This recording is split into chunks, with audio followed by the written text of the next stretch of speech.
Good morning, everyone. Welcome to the Kent County Board of Commissioners meeting for Thursday, October 14th. We are going to call the meeting to order. Madam Clerk, can you please call the roll? Good morning, Commissioners Skaggs, Wooden, Womack, Yes. Here. Bulkowski, LeGrand, Here. Hennessy, Here. McLeod, Here. Sparks, Present. Teal, Here. Breevy, Here. Coleman, Burl, Here.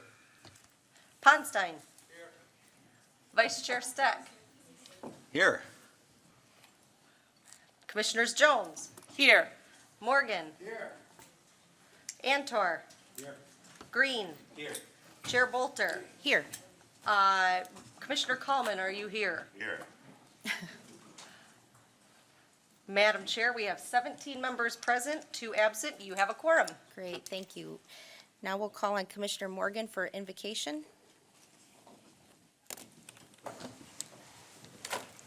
Good morning, Commissioners. It's my pleasure to introduce an old friend who has graced us to come back and do the invocation.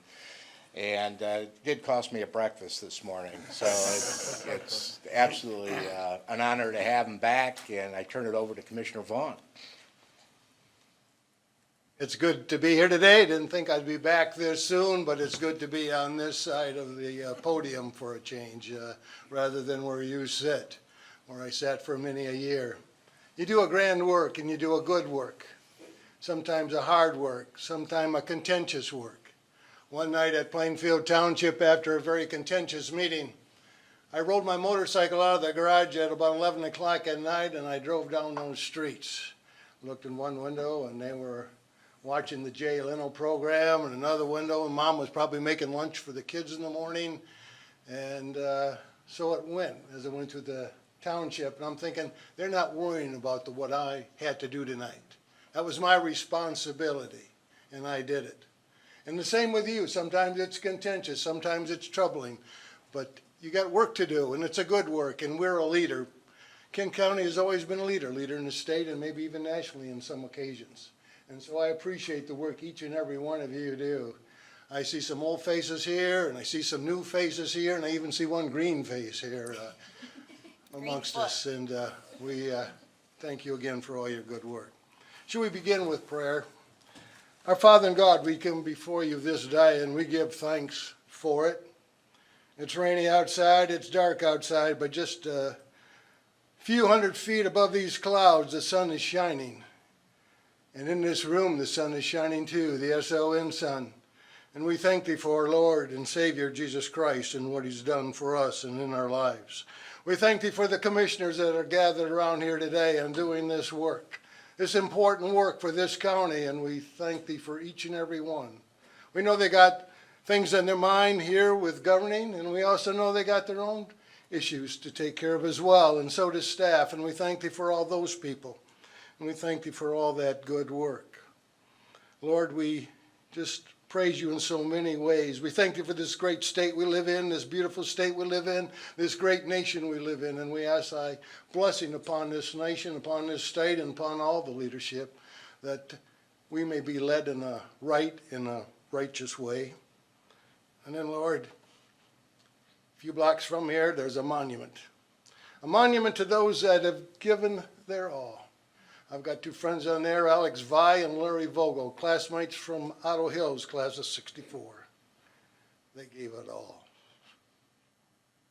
They'll never hold that baby in their arms and hear that baby cry, nor will they see that son play t-ball, or will they see that daughter play the flute in the band, or will they walk down the aisle someday with that daughter to give her hand. No, it all ended on some battlefield so we could have a thing called freedom. And so we thank you for those that serve in the military and are serving us right now. We thank you for those too that are wearing the blue and the brown, and our firefighters as well, that help keep us safe each and every day. We thank thee for one and all.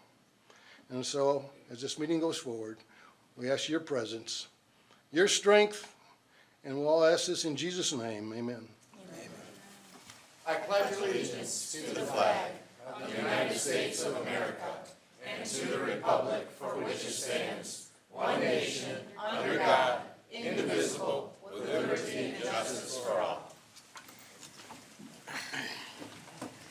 Get me here. All right, we're on to special order of business, and I would like to bring up Teresa Branson today to give her presentation.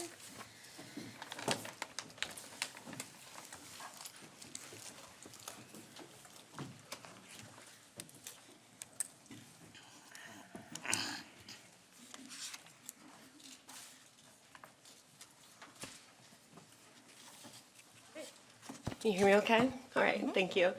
Good morning, Commissioners. My name is Teresa Branson, and I'm the Kent County's Chief Inclusion Officer, and I really do feel honor and privilege to be standing here before you today.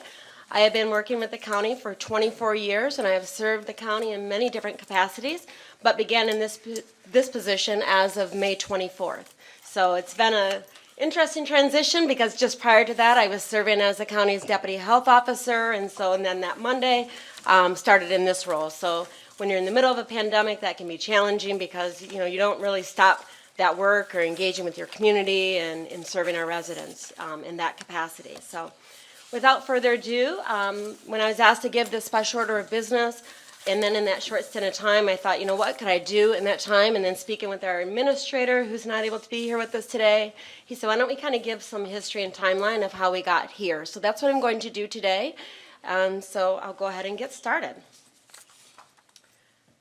So I'm going to, again, give some history of diversity, equity, and inclusion in Kent County. I'm going to talk about how this work in the Office of Inclusion and the work we're doing throughout the county aligns with our Kent County core values and our board's strategic priorities. The county does have a DEI strategic plan, and that strategic plan did come to an end in 2020, but I'm going to talk about some of the accomplishments that came out of that plan as well. I believe the last report to the Board of Commissioners was in 2018, so some of the information on those accomplishments will be information that you have heard before, but for other commissioners it may be new information. And then I will take a look at where we're going from here. So first of all, the first item on the timeline here is that in 2000, Kent County leadership established a staff insight subcommittee to kind of study and make recommendations to the board. And then out of that study came the Kent County Cultural Insight Council, and this is a Kent County board-appointed committee. And the CIC includes employees from various backgrounds, different departments, serving at different levels of the organization. And the Cultural Insight Council is a hub for providing direction on diversity, equity, and inclusion, and increasing communication both internally and externally about diversity and inclusion in Kent County. The mission of the Cultural Insight Council is to act as a catalyst to foster culture which recognizes, accepts, and values the individual differences of its employees and is responding to the changing needs of the community. In 2003, the county commissioned a Kent County Diversity Climate Study. And then from 2001 to 2005, the Kent County Board of Commissioners established a task force on healthcare for people of color. So this is actually my third time giving a special order of business. My first special order of business was delivering that presentation as the coordinator of the task force on healthcare for people of color. In 2005, the county commissioned an invisible barrier study, hearing from employees about barriers that may be in place to applying for different positions and opportunities for advancement. The county embarked on a barrier study. In 2006, I came across some headlines that Kent County registered more women and minority suppliers, doubling its base from 2001 to 2005. And I know our purchasing department is still working very hard to increase opportunities for anyone who wants to do business with Kent County. In 2008, Kent County Cultural Insight Council leadership, they engaged in its first strategic diversity management planning efforts, at least in a more formalized way. And then 2016 marked the Cultural Insight Council's 15-year anniversary. We spent time with community, department directors, county employees over at the DeVos Place celebrating 15 years of accomplishments in the diversity and inclusion space. And then at that point, we came up to the 20-year mark. And at that time, under our former county, or actually Dr. DeLavio, I was going to say not our former because that's Wayman, we decided this would be a good time to kind of take a pause. You know, there's a lot of different things going on in the community across the country, and we thought, you know, maybe this is a time where we should really take a look at where the county is going in the next 5, 10, 15 years. So we consulted with the Cultural Intelligence Center, and we convened a group of executives around the county and engaged some commissioners as well. And we spent about 18 months developing a comprehensive diversity, equity, inclusion strategic plan. And so now that plan has taken us to 2020, and then COVID.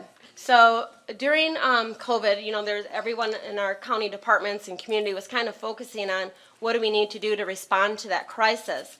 And then there were other crises that were going on across the country, and so around this very topic of diversity and inclusion and race issues that were happening in other states and here.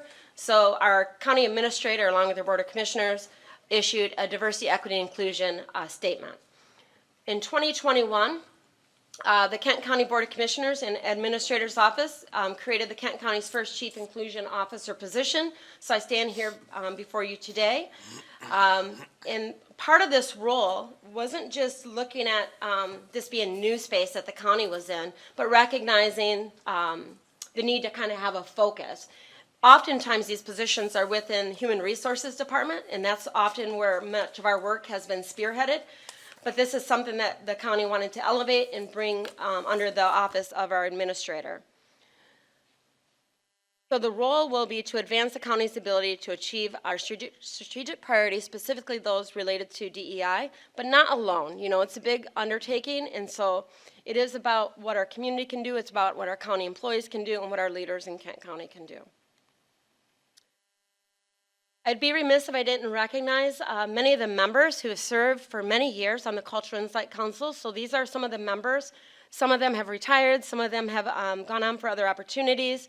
But we have on average about 35 individuals, and these are department directors, representative staff, managers that really worked hard for the past 15, 20 years to advance diversity and inclusion in our community. One of the things that came out of our strategic planning process was a focus on cultural intelligence and a focus on equity. So you may recall presentations on this. We contracted with Dr. Sandra Upton and Dr. David Livermore out of the Cultural Intelligence Center, which is based here in Kent County. And cultural intelligence is the capability to relate and work effectively in culturally diverse situations. So Dr. David Livermore's research expands about 15 to 20 years. It's been done in about 30 different countries, and through that they found 4 what they call cultural intelligence capabilities that anyone can develop. So it's about CQ drive. Do people have the interest and motivation to accept multicultural and adapt to multicultural situations? Do they have the knowledge? What is your understanding about how cultures are similar or how cultures are different? And then do people have strategy? What's one's ability to plan for multicultural interactions and then taking action so we can be able to adapt and relate and work interculturally? Part of our strategic plan was training about 12 individuals across the county to deliver 3.5-hour cultural intelligence trainings. So I'm proud to share that we have 1,700 employees in our county, and they have all engaged in cultural intelligence training. This means they've taken a cultural intelligence assessment. They've received a culturally intelligence score that shows where they fall along those 4 cultural intelligence capabilities, and then develop an action plan. And for our managers in the Kent County, they're actually a part of their performance reviews.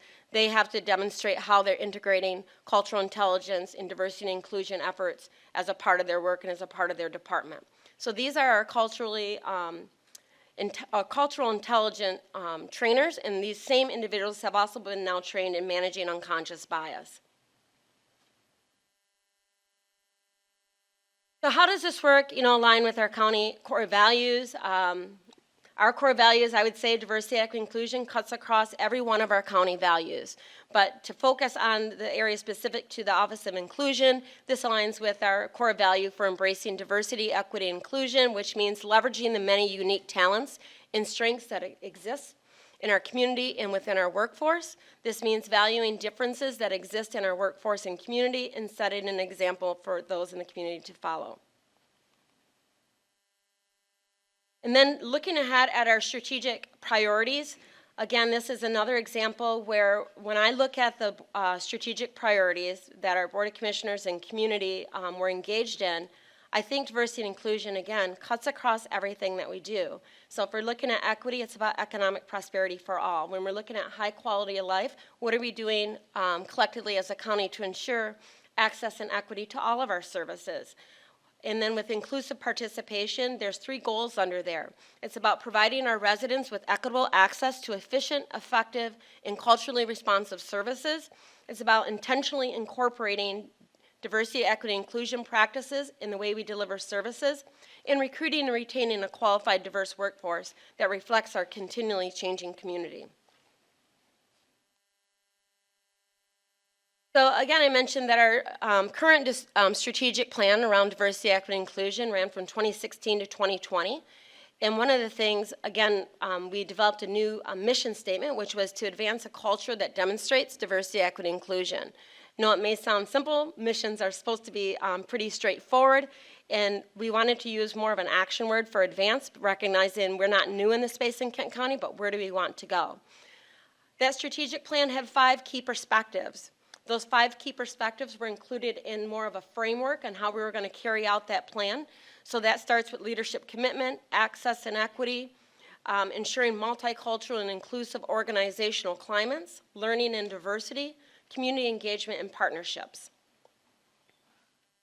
This plan also can be found on Access Kent for more information on some of the targeted goals and objectives of what was accomplished there. I want to highlight a few of the accomplishments that came out of the DEI strategic plan. I mentioned earlier we had started out with 12 individuals that were trained to deliver cultural intelligence in managing unconscious bias. We now have 18 employees certified to deliver that. We have brought 1,700 employees through cultural intelligence training. We also worked with our Human Resources Department and the Sheriff's Department to create a cultural intelligence e-learning module, recognizing we have individuals that that are working in 24/7 environments, and the times we offer during the day may not be accessible to them. All new hires that come into the county as a part of their orientation also take a CQ assessment and CQ training as a part of that orientation process. CQ framework has been integrated into our management performance review processes. We have elevated Kent County's values and organizational expectations related to diversity, equity, and inclusion, and what that looks like is if you go into our Kent County Human Resources Policies and Procedures Manual, every employee knows that the Kent County's core values is a part of the our policies and procedures and what our expectations are for employees of the county. Our Human Resources Department implemented Hire Reach as a pilot, and this is an evidence-based selection process to ensure that there's not bias in hiring processes, review, and selection. We also engaged with community around multiple outreach initiatives. This is something that the county has done for years in supporting different communities, different events. Just important to have for the county to have a presence there. Policies have been reviewed across departments and in HR for diversity, equity, inclusion opportunities. And currently, one of our newer efforts is managing unconscious bias. And to date, we've had about 75 employees engaged in managing unconscious bias workshops. And those have been about 10 workshops, but we've had staff from the Administrator's Office, the Sheriff's Department, the Health Department, Department of Public Works, Circuit Court, HR, Veterans Department, Friend of the Court, IT, the Prosecuting Attorney's Office, Equalization Department, and the Kent County Community Action Agency. I share those departments with you because this is not a required training. These are staff and departments that are supporting managing unconscious bias. That doesn't mean other departments aren't. We're just starting to promote these. So some people have asked, so what happened in 2020, you know, what around diversity, equity, and inclusion? So the Cultural Insight Council didn't meet during 2020. Many departments were pulled and stretched in many different ways, but as a community, as the 25 departments, everybody was working hard to ensure access and equity to our services during those times. And with the work teams that we stood up in my previous role at the Health Department, access and equity and inclusion was very vital. You know, we have this COVID that came into our communities and infected everyone across the state. in the nation. So the Kent County Incident Command Team worked very hard to ensure diversity, equity, or not diversity so much, but equity to services, access to services, and inclusion. We have people in our community that really, with different language barriers, didn't really even know what COVID was. We have individuals, we had to really take a hard look at, are we doing everything we can to make sure the services that we had available were accessible to everyone? So that means we had to work with many different partners in that space as well. County departments, just because we are all focused on delivering our regular services and focusing on keeping our employees, our workforce and community healthy and safe, our county departments still were pushing on achieving their departmental performance measures related to diversity and inclusion. We were able to bring our cultural intelligence training and many other trainings available online. And then there really wasn't a lack of anything when it came to engagement of our businesses, local government leaders and other municipalities, community partners, schools, law enforcement. It really did take every sector. And I know we're not out of that space yet, but I did want to kind of, as I look back over that year and seeing everything that was stood up, I really think it was a great way for the county to shine and show what we're doing to make sure everybody had access to information, access to services, and doing our best to reach out to every corner of the community where we could in such a hard time. And I want to thank all the commissioners for your work in that space too. So where are we now with our current efforts? We engaged multiple organizations. I can't begin to name all of them throughout the COVID crisis, and even many of them we were building relationships before that.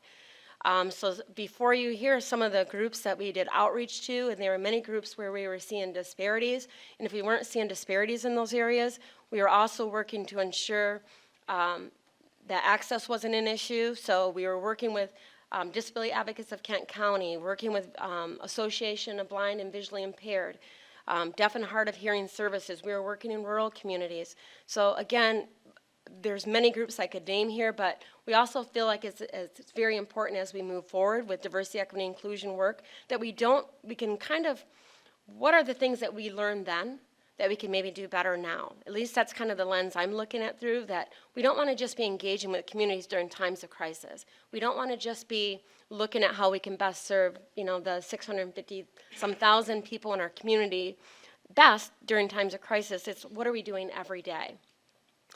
We're going to continue to look at learning and development opportunities around diversity and inclusion. I've mentioned 2 of those areas already. We're also going to be enhancing our ability to deliver more building belonging with words. So this is a training that we also had take place during 2020 and would like to do more of that. Gateways for Growth. This is an initiative that's on our agenda today for an action request. Gateways for Growth has been around for, the planning started almost 4 years ago through a planning grant. And then the Gateways for Growth Steering Committee convened almost 2 years ago, and now we have resources to help support a contractual person to coordinate these services, to focus on civic engagement, economic development, education, equitable access to services, and safe and connected communities. In the short stint that I've been in this position, I thought one of the things I could do was to share with the community, Board of Commissioners, our employees, what we're doing around diversity, equity, inclusion. So I issue a diversity, equity, inclusion pulse newsletter. Being in the county for 24 years, I know there's so many great things that every department's doing every day. And I think oftentimes our community also don't know about the great work that's doing. They also may not know all the great decisions that are being made at this level amongst all of you to support many initiatives that are helping many residents in our community. So I want to be able to share that broadly in addition to all the other communication outlets that we have. Another thing that I've done in the past couple months is I've worked with our HR department, Darius Quinn and Stephanie Hernandez. Talent 2025 is an organization, and they have a diversity and inclusion benchmark survey. So we completed this benchmark survey, and the findings from that is something I hope to be able to share with you when I get that information back. The process is supposed to be engaging more county departments in that because it doesn't just look at diversity demographics, it also looks at what are the best practices that are going on in county government, and then it compares those to other top 20 agencies in the region that are also focused on diversity and inclusion. My last slide is taking a look ahead. I mentioned that we had a pretty robust diversity, equity, inclusion strategic plan. One of the items with that plan is oftentimes we put plans together. We have a lot of great accomplishments that come out of it. But one of the things I want to be able to do is to be able to have more diversity metrics and performance outcomes. So I'm going to be embedding on a diversity, equity, inclusion strategic planning process. I think sometimes if you look at something from 3 years or 5 years, a lot of things can change. So I really want to be able to have a plan that we can pick things out that we can do. What can we accomplish in a year? Have more reporting back to this board and to the community. So that's one of the first things I'm going to be focusing on. Also, we'll continue to focus a lot on Kent County engagement. How can what can we do internally to enhance diversity, equity, and inclusion? That means engaging with department directors. It means engaging with all of you. It means in understanding where people's interests and where their concerns are when it comes to inclusion. It's about what are their opportunities among citizen boards and commissions to help advance and look at what they're doing and how to celebrate that work. And then the Cultural Insight Council, again, I mentioned hasn't met in a year, so I'm looking at bringing that group back together, re-energizing that, kind of taking a look at what that group is about and how they can work internally and externally, and making sure that all of you are more informed more on a regular basis about that Insight Council, especially since it was appointed by this board. Looking at developing a toolkit of best practices that we can embed across the county and share and celebrate across the community. Adopting an equity framework. So equity was an area that came out of our last 5-year strategic plan. I would say the 15 years before that, it was more focused on just diversity and inclusion. Equity, if you ask me, it's about access. What are we doing to ensure access to services and opportunities in the county for everyone? And then we'll be looking at continuing our learning opportunities. Kent County has been in a big space of community engagement, so I want to make sure that when we have a common approach for how we're engaging with communities. Community engagement is something that's a responsibility for everybody in our community and all of our county departments, but can we have a more strategic way about how we're doing that and who we're partnering with, and so that no stakeholders or community groups feel like they're left out of that. We'll continue to elevate our communications. We have a very strong, robust communications team that I'm very proud to work with in the administrator's office. Again, over the past year and a half, we've found ways to do things like we probably have never done before. You know, I can say, you know, when we haven't always had people signing during videos, but it just kind of goes to show how some people in our community, different populations, could oftentimes feel left out. Not by any individual or person's or organization or department's fault. It's just what it is. So, but we want to be better. You know, we're not perfect in all these senses of diversity and inclusion, but we can be a place. I think it was mentioned during the invocation that people do look to Kent County for leadership in many areas, and this is an area I would love to see our county lead more in. And then we can do all this stuff, but if we don't have the metrics in place to support it, oftentimes we've only supported on what our workforce looks like and what the diversity is at different levels of the organization. I'm interested in looking at inclusiveness. I'm interested in looking at, for the individuals that we have here, do people feel a sense of belonging? So again, it's more than just vanity metrics, what we look like. It's what we're doing. It's about who we're engaging with, and it's about, do people feel like our services in the county are accessible to all. And we have data scientists in place. We've seen a very dynamic dashboard get stood up during COVID. And I think when I look at that and I look at all the data that we have in Kent County that we're partnering with people on, I know that we can elevate our DEI data as well. Thank you. Any questions for Teresa today? Commissioner Ponstein. Thank you, Teresa, for being here on this gloomy, rainy day. So I look at the materials you sent out and your presentation today. There's a lot of bullet points for those dark, black, bold letters that should stand out of what the core is. But the one thing that I see missing, and it seems to be missing every time we talk about DEI, and I think it's a problem in society for the past decades, is just the lack of respect for people and the disrespect for other people's opinions, the way they look, their abilities, their disabilities, and I can go on and on. Is respect part of the DEI program? Yes, absolutely. And I will underscore that again, I'm looking back from 24 years of being engaged with the Cultural Insight Council and as an employee of this county. I'm also looking at this from many different aspects. And so respect is number one. And anytime, if people feel like they're not being respected, if people feel like they're not being included, I really do want to invite every, commissioner, every department director to be a part of that conversation. If something feels like it's missing or somebody has a slip up or something, one of the things we've definitely learned through some of the managing bias trainings is, people say, if you have a brain, you have bias. So I want to make sure that we're doing everything that we can. I'm not much of a debater, but I do love to have dialogue with people. My door is open, and I want to make sure that, we have respect and that everybody that comes through every door in the county should be treated with dignity and respect. And if that's missing in our work, and if I am not leading with that, tell me. Please tell me that. And we'll do whatever we can to make sure that nobody feels that way. Commissioner Sparks. Oh, I thought you did have your hand up. I'm sorry. We're psychic today. Thank you. I'm a big fan of yours and the work that you do. So thank you.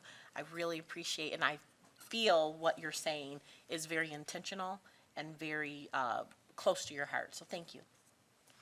Commissioner LeGrand. Thank you, Chair. Thank you for the report and for tackling a brand-new job, and I can't imagine a better preparation for that, a better springboard than trying to get the health department through a pandemic. So I feel like you're perfect for the job. I guess my question is, you mentioned a couple times, used the phrase managing unconscious bias. You referred to some employees who are trained in that. I wonder if you could just give us, for instance, what does that look like in the workplace when they're managing unconscious bias? Is it really just trainings? Are you looking at anything more specific? Yeah, thank you for your question and I appreciate your compliment as well. The managing unconscious bias, so it's starting with training, so it's really at the individual level right now. But one of the things we want to look at through the strategic planning process is, are there practices, are there things that managers can do to address it and say something when they see it's going on? I think, with unconscious bias, people know that it takes place, and it takes place in many different ways, and oftentimes people don't recognize that. So it's about understanding what those biases are. There's different resources. In our cultural intelligence training, we start to touch on bias, and there's something through the Harvard University called Implicit Association Bias Test, and there's about 15 of them, and it cuts across every aspect of difference that you could possibly think of. So it's not just about race, it's about individual disabilities, it's about age, it's about gender, and so these are quick associated tests that one can take. So we say during those trainings, if you don't believe you have bias, you can take one of these quick tests. There's a lot of research around it, and it's just to kind of point out that we do have our biases, and it doesn't have to be along the lines of diversity, equity, inclusion. People just can have a bias or affinity for something. It could be sports, it could be anything, but it's there. Through the managing unconscious bias, it's more about self-awareness, understanding it, and then once you understand it too, that it's there, how can we respond to it?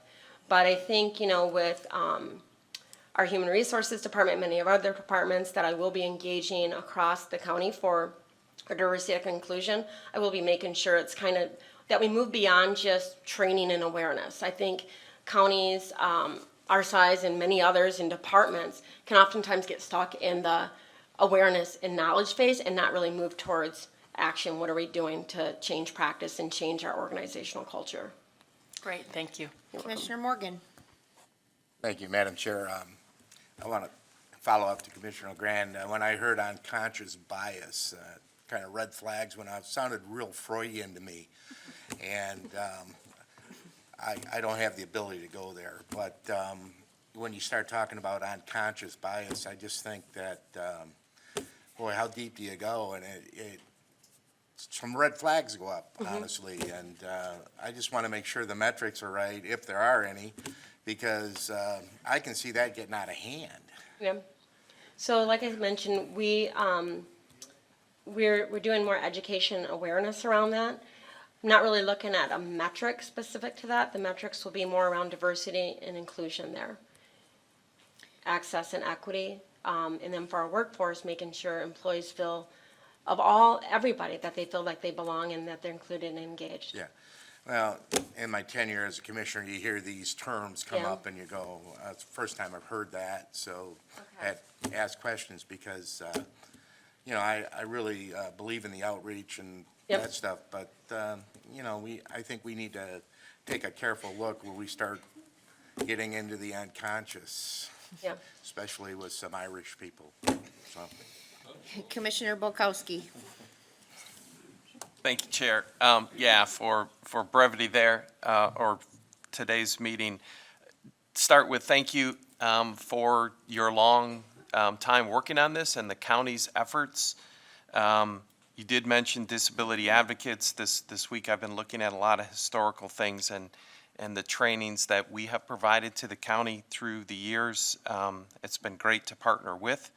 Have done many accessibility audits throughout the county, from the jail, because if you do something wrong and you get arrested, you've got to have an accessible jail to get yourself put in there. So again, doing all those things together.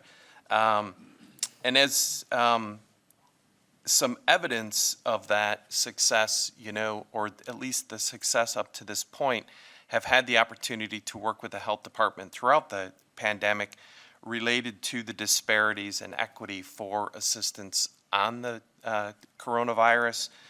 Of course, most directly engaged with transportation, and knowing that, again, the health department staff reaching out to as many different aspects of the community, be they the Hispanic community, the Black community, the rural communities. How are we making sure that all folks have that access and equitable access? So thank you for that and that continued great work.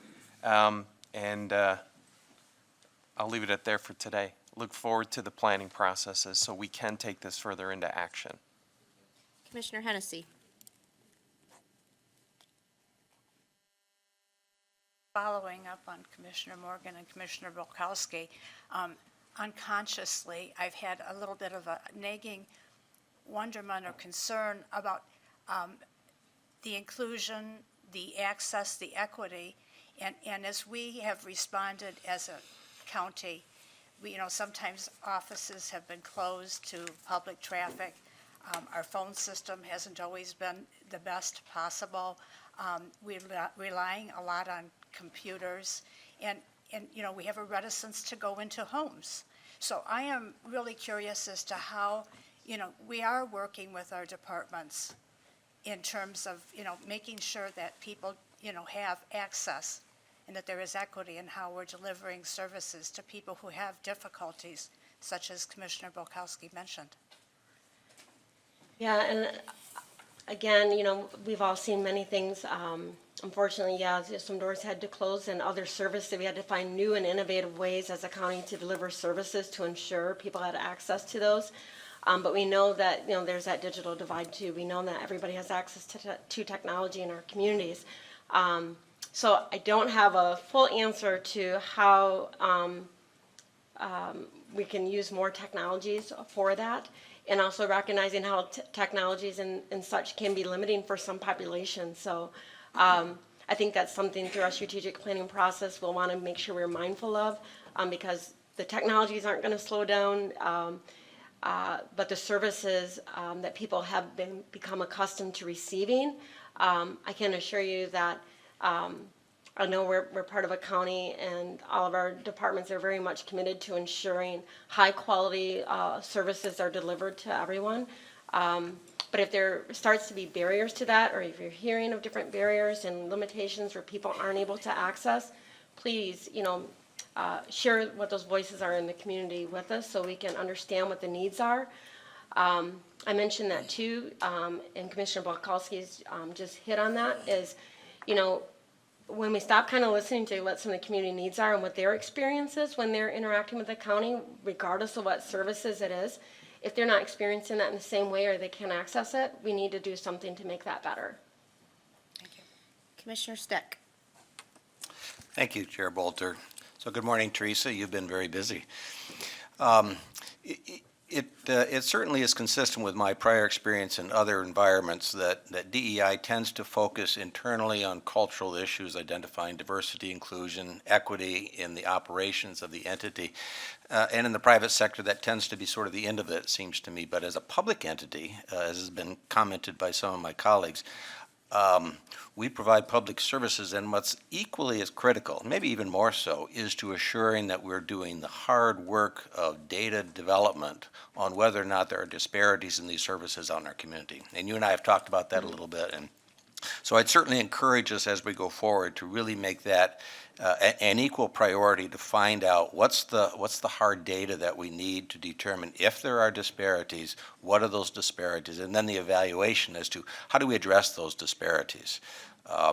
Having done that a little bit at 180, I know how difficult that can be, and I don't mean to undermine at all the internal analysis. I think that's as critical, but that has to be part of what we do going forward. And I see that in the submissions that you've given here, but I encourage you to continue to do that. Thank you.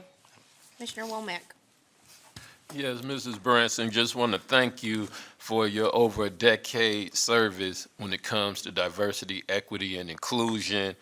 For some of those who may not be a part of the minority communities and marginalized communities, sometimes people ask, what's in it for them? When we look at counties across the United States of America, especially at this day and time, we have counties that are experiencing $100 million lawsuits in townships and cities from the behavior of a couple, an employee here or there. One employee can cost a county $100 million lawsuits, or they can have $10,000, $20,000, $100,000 lawsuits that add up. With me being here in Kent County, after all the traveling I've done, I don't see that happening at Kent County, and I think that's because Kent County's been proactive at making sure that people understand diversity, inclusion, and as we even talk about unbiased, unconscious bias. I think that's a word that minorities are now using because we used to say you're racist or you're not racist. And sometimes you tell someone they're racist because you saw some racial behavior, some judgment, but if you put them on a lie detector test, they would pass that they're not racist, and even though they may have did some things you didn't like, they jump in the water and risk their own life to save you. So they're not in that boat of racist, but they still have some unbiased, they have some biased opinions of just how people are raised, and it goes back and forth. We have minority communities now that are, because of what they've seen on TV, from one officer or 10 officers judge the entire police force. When they see a blue uniform, it's an unconscious, I'm in danger. Even though this blue uniform could be there to save their life, a family member. So I think that unconscious bias is something we should study.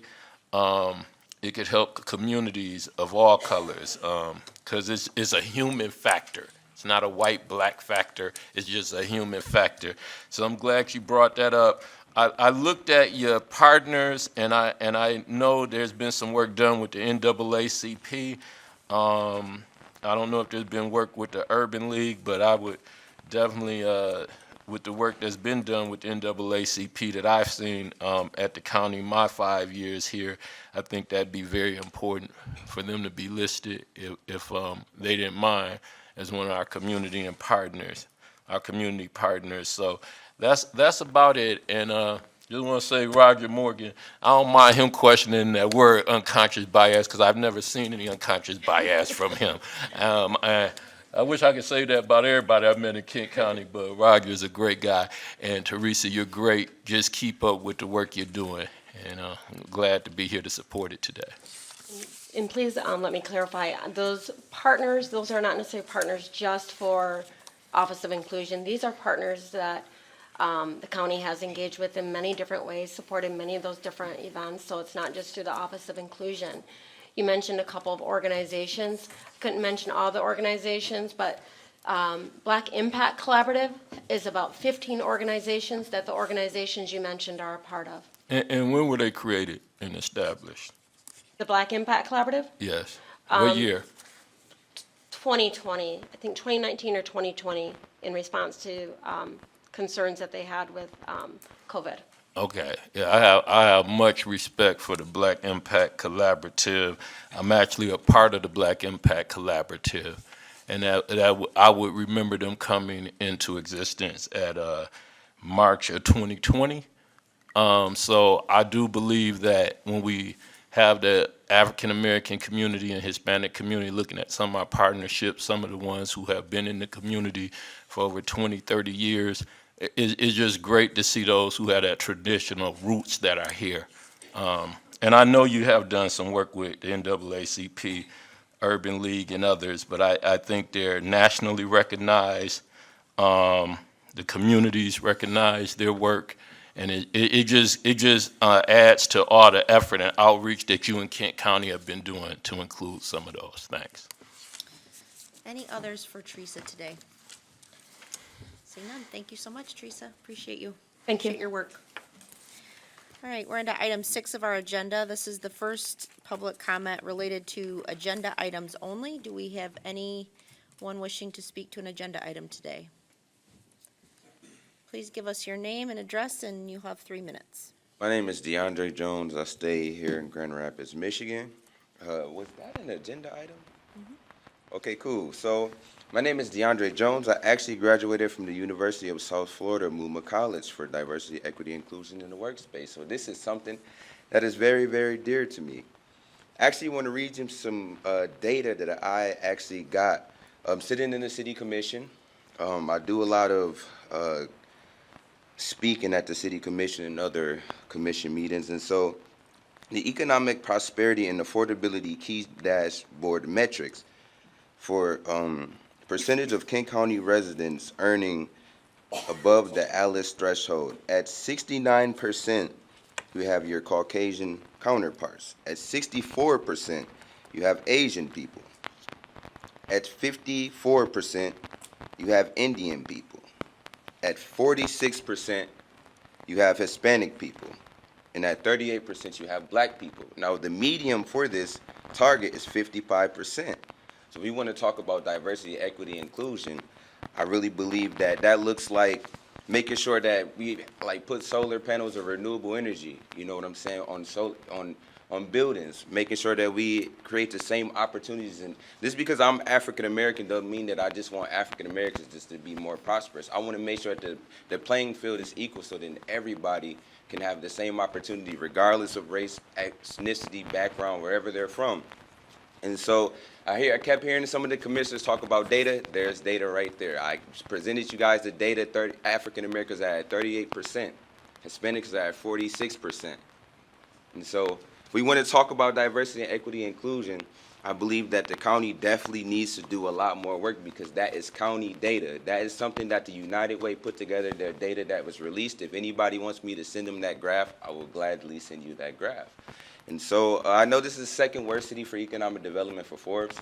I actually just went to the Forbes 30 under 30. I'm probably one of the few people under 30 in here. But one of the panels that I listened to was on diversity, equity, and inclusion.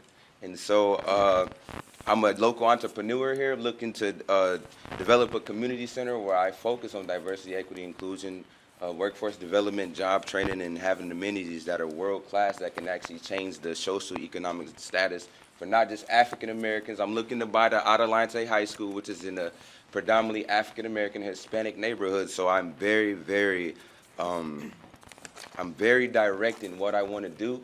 And I just wanted to put a face with a name and let you guys know that I will be pushing very persistently and very passionately to get this work done. And I'm willing to sit down with any county commissioner, anybody that wants to know about what I'm working on, but also how we can be more inclusive for everybody. Thank you. Thank you. Any other public comment related to agenda item before we move on? All right, seeing none, we'll move on to items. Oh. All right, come on up. I'm Sean Cordier. I live out near Belmont. So when I look at this, man, I see a microcosm of everything that's going wrong in society today. You know, and I might be a minority in this room, but I would tell you that that's instantly provable by the very way that you guys are dealing with COVID. Okay?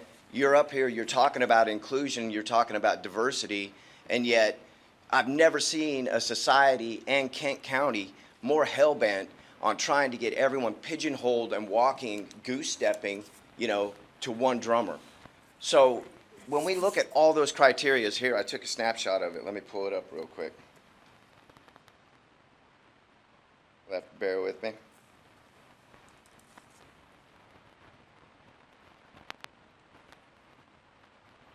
So when I look at this, and I'm looking at this economic prosperity, high quality of life, excellence in service delivery, you know, and then I saw 75 plus employees are already working on this, implicit bias. Who greenlit this project?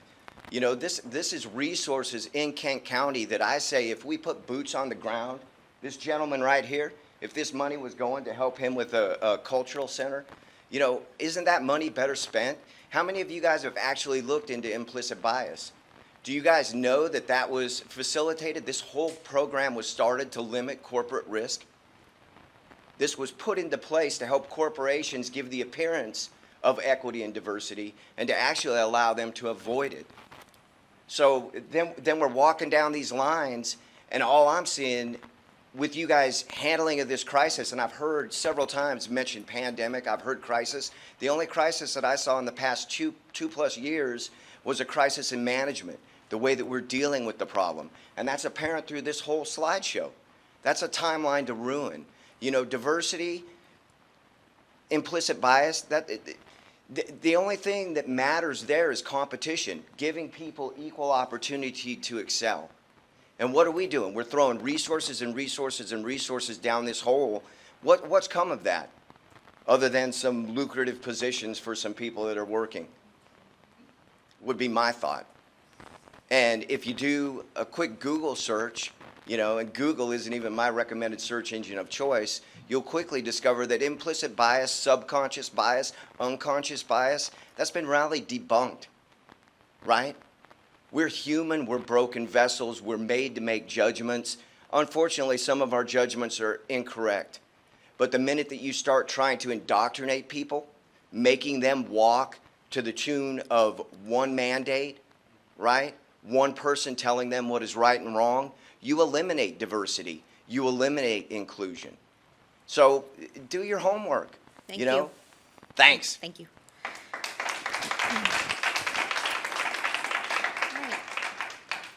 All right, we're going to move on to item 7 of our consent agenda, and I'll call on Commissioner Morgan for a motion. Thank you, Madam Chair. I'd like to move the consent agenda, items A, B, and C with resolutions 96 and 97.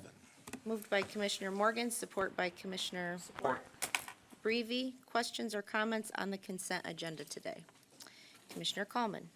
Thank you, Madam Chair. I'd like to request to pull 96 from the consent agenda. All right, do we need a motion for that, or just, he can just pull it? Okay. All right, we'll pull. Morgan wanted to move it. Okay, I'll move resolution 96. okay. Yep, all right, so we'll pull that and we'll vote independently for that. Commissioner Steck, did you have a question? Yes, thank you, Chair. I said this as well when this came up at the committee level with respect to the consumer's energy. I am not disqualifying myself, but I am making a disclosure that I serve as counsel for consumers' energy on land acquisitions, not on this particular project, so I'm not excusing myself from it, but I am disclosing. Any other questions or comments on the consent agenda? So just to be clear, again, we are removing item C, and we'll take a 96, I'm sorry, resolution 96. We will take a separate roll call for that. So for A, B, and resolution 97, Madam Clerk, please call the roll. Thank you, Madam Chair. On the motion to adopt the consent agenda minus resolution 96, Commissioners Skaggs, Yes. Wooden. Yes. Womack, Yes. Volkowski, Yes. LeGrand, Yes. Hennessy, Yes. McLeod, Yes. Sparks. Yes. Teal, Yes. Breby, Yes. Coleman, Yes. Commissioner Burrow. Commissioners Ponstein, Yes. Vice Chair Steck, Yes. Commissioners Jones, Yes. Morgan, Yes. Antor, Yes. Green, Yes. Chair Bolter. Yes. Madam Chair, you have 18 yeas, 0 nays. The motion passes. The consent agenda minus Resolution 96 is adopted. Thank you, Madam Clerk. And just to clarify, we did have a motion to move Resolution 96 by Commissioner Morgan. I didn't hear who the second was. Commissioner Hennessy. Questions or comments on Resolution 96 today? Commissioner Coleman. Thank you, Madam Chair. So I just want to, first of all, on the ranking aspect here, I want to let my colleagues know that the rankings here are good, and in fact, I want to commend staff, especially Matt Channing, for improving this process. I think the process of the rankings has gotten more effective, more aligned to some federal standards, and a bunch of good work there. And then I will be voting against this resolution only because of my opposition to the underlying mechanism of PDR. And since there's a number of the public in the audience that haven't been here probably for these discussions in the past, my opposition to that is largely that PDR is forever. So 400 years from now, the folks in this room, or a different room at that point, won't have any options over those particular parcels of farmland, whether or not that's the best use. And secondly, I live right next door to a farm that started farming before the Civil War. And if that farm came up for sale, I purchased it, and then 100 years from now, my great-grandchildren wanted to plant trees and return it to a more natural habitat. That also is not permitted under PDR. And so because of that opposition, I'll be voting against. Thank you. Commissioner Antor. Thank you. Matt, we agree on just about everything. On this issue, if a person puts their property into PDR, their kids can sell it. But the PDR goes with the property. So you have to sell it. It's still going to be a farm. So it can be sold several times, but it's always going to remain farmland. And conversely, if a person was to sell their farm on the open market, that farm, the value to that family is gone forever. Their kids can't go back and resell that farm because it's out there in the open market. So it's just a little bit of a different type of mindset. But you can sell farms that are in the PDR program. Thank you. Commissioner Ponstein. Thank you, Chair Bolter. Just to add to Commissioner Antor's comments, and this issue's been around for a while, and it's not like the county is giving money in order to facilitate this and paying for the rights. We're not. The argument I always hear is, against PDR is, property rights. Well, if you look at it the other way, the farmer is also a private property owner.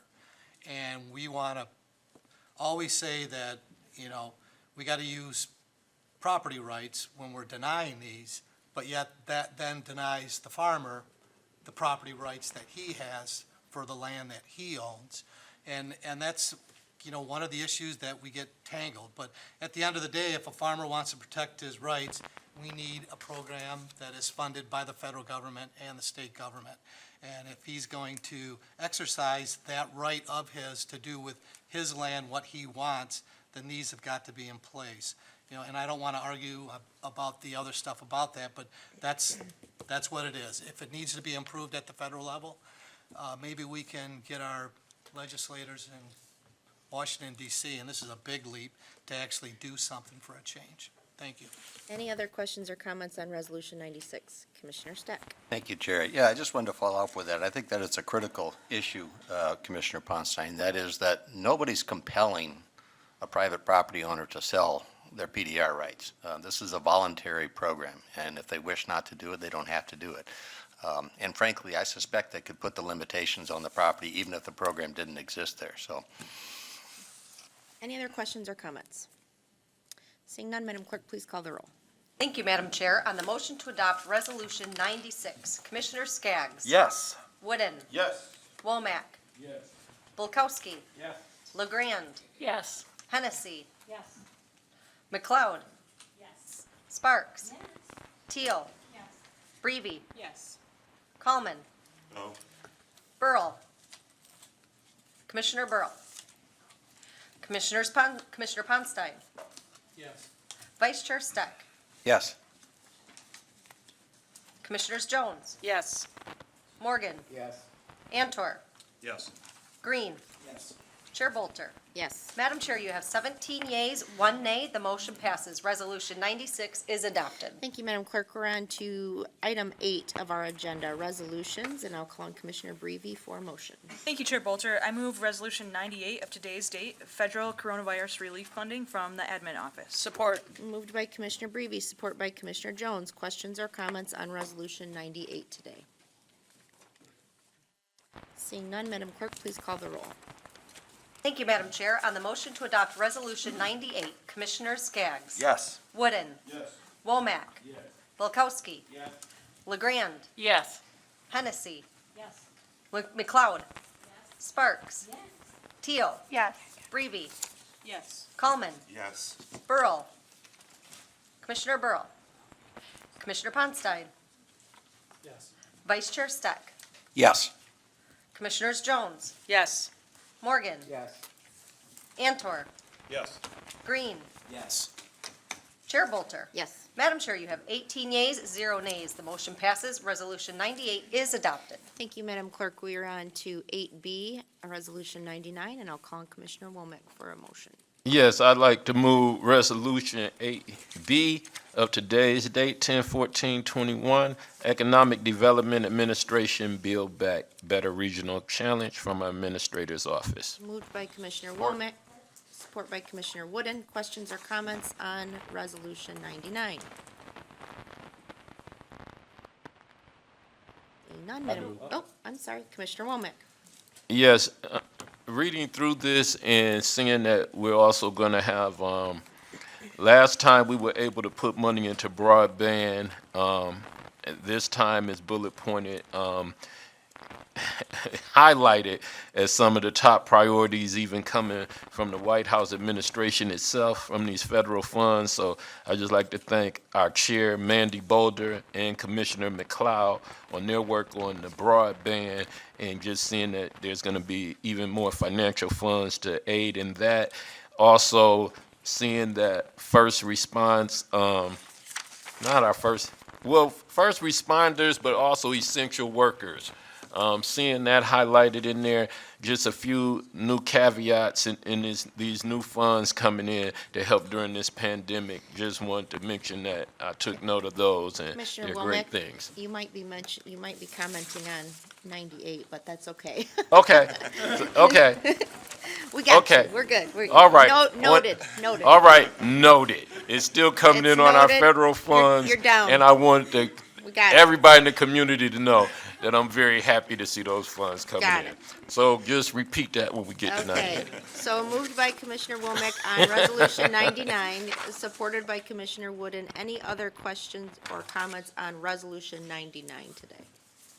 Seeing none, Madam Clerk, please call the roll. Thank you, Madam Chair. On the motion to adopt Resolution 99, Commissioners Skaggs. Yes. Wooden. Yes. Womack. Bulkowski. Yes. LeGrand. Yes. Hennessy. Yes. McLeod. Sparks. Teal. Yes. Breeby. Yes. Coleman. Yes. Burl. Commissioner Burl. Commissioner Ponstein. Yes. Vice Chair Steck. Yes. Commissioners Jones. Yes. Morgan. Yes. Antor. Yes. Green. Yes. Chair Bolter. Yes. Madam Chair, you have 18 yeas, 0 nays. Resolution 9er is adopted. Thank you, Madam Clerk. We are on to 8C, and I will call on Commissioner Bulkowski for a motion. Thank you, Chair. I move Resolution 100 of today's date, the 2021 Ready by 5 Early Childhood Millage Allocation Amendment. Moved by Commissioner Bulkowski, support by Commissioner Sparks. Questions or comments on Resolution 100 today? Commissioner Steck. Thank you, Chair. As I read through the materials, I know one of the things that we were looking at when we first set up the Ready by 5 was to have an economic return assessment, and I think I see it in this report, but is there anyone that can confirm whether that's included in this contract? Jenny, do you want to address that? The team from First Steps is here if they can best address that. Thanks, Anne Marie. Anne Marie, you want to come up?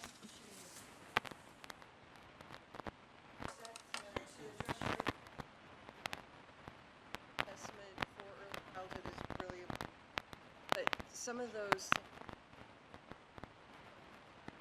children enter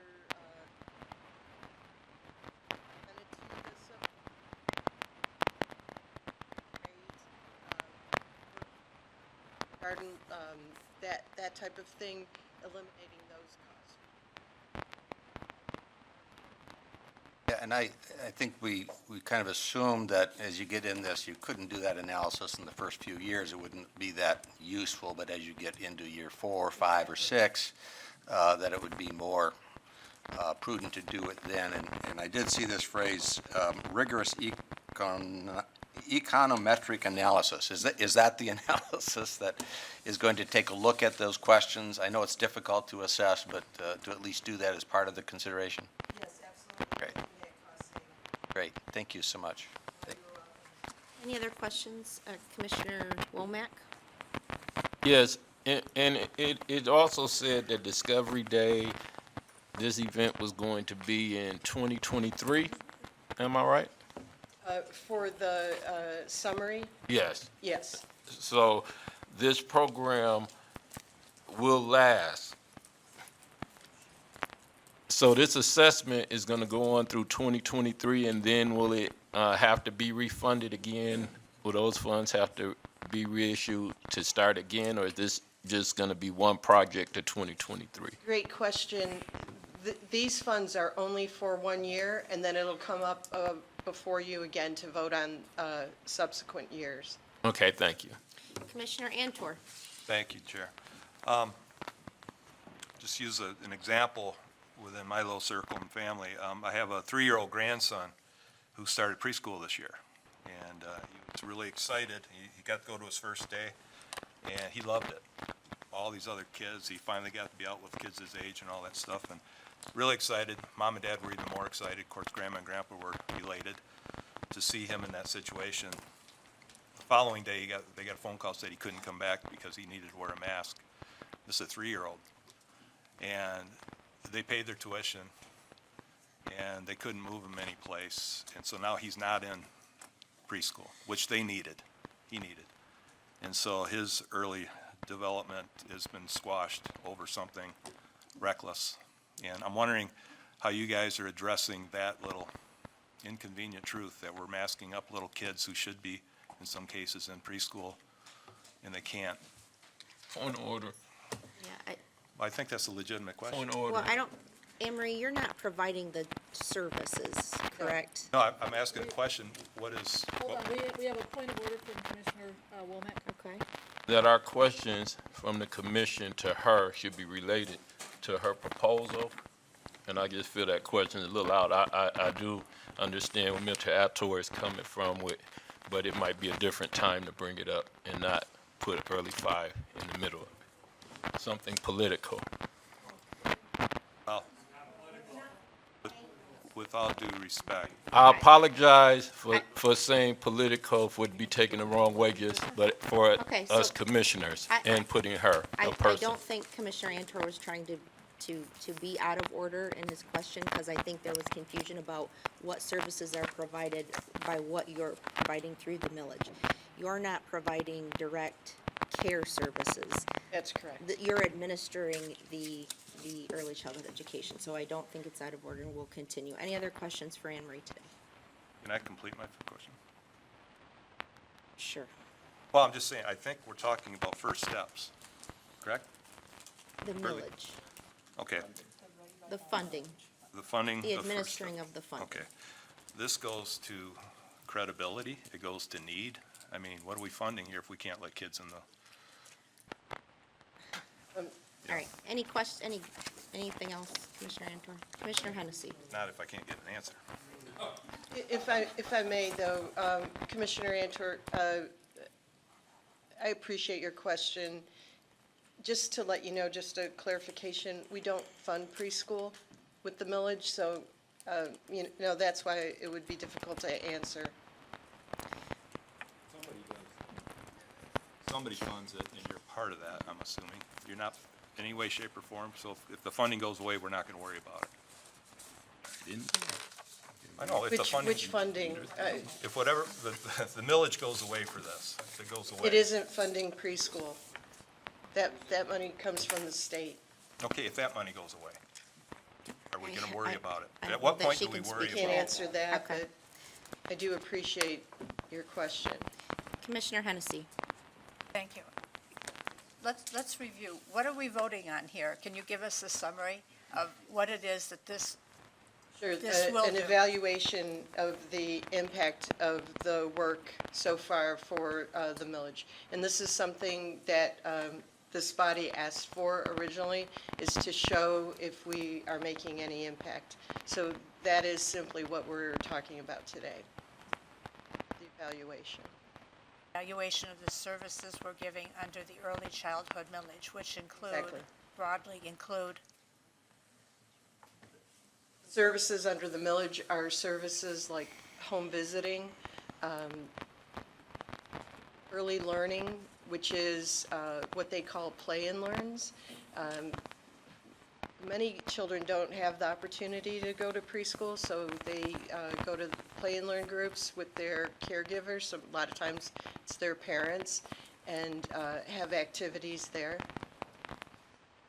Any other questions? Seeing none, Madam Clerk, please call the roll. Thank you, Madam Chair. On the motion to adopt Resolution 100, Commissioners Skaggs. Yes. Wooden. Yes. Womack. Yes. Bulkowski. Yes. LeGrand. Yes. Hennessy. Yes. McLeod. Yes. Sparks. Teal. Yes. Breeby. Yes. Coleman. Yes. Burl. Yes. Ponstein. Yes. Vice Chair Steck. Yes. Commissioners Jones. Yes. Morgan. Yes. Antor. Abstain, I'm sorry, did you say abstain. abstain? Commissioner Green. Yes. Chair Bolter. Yes.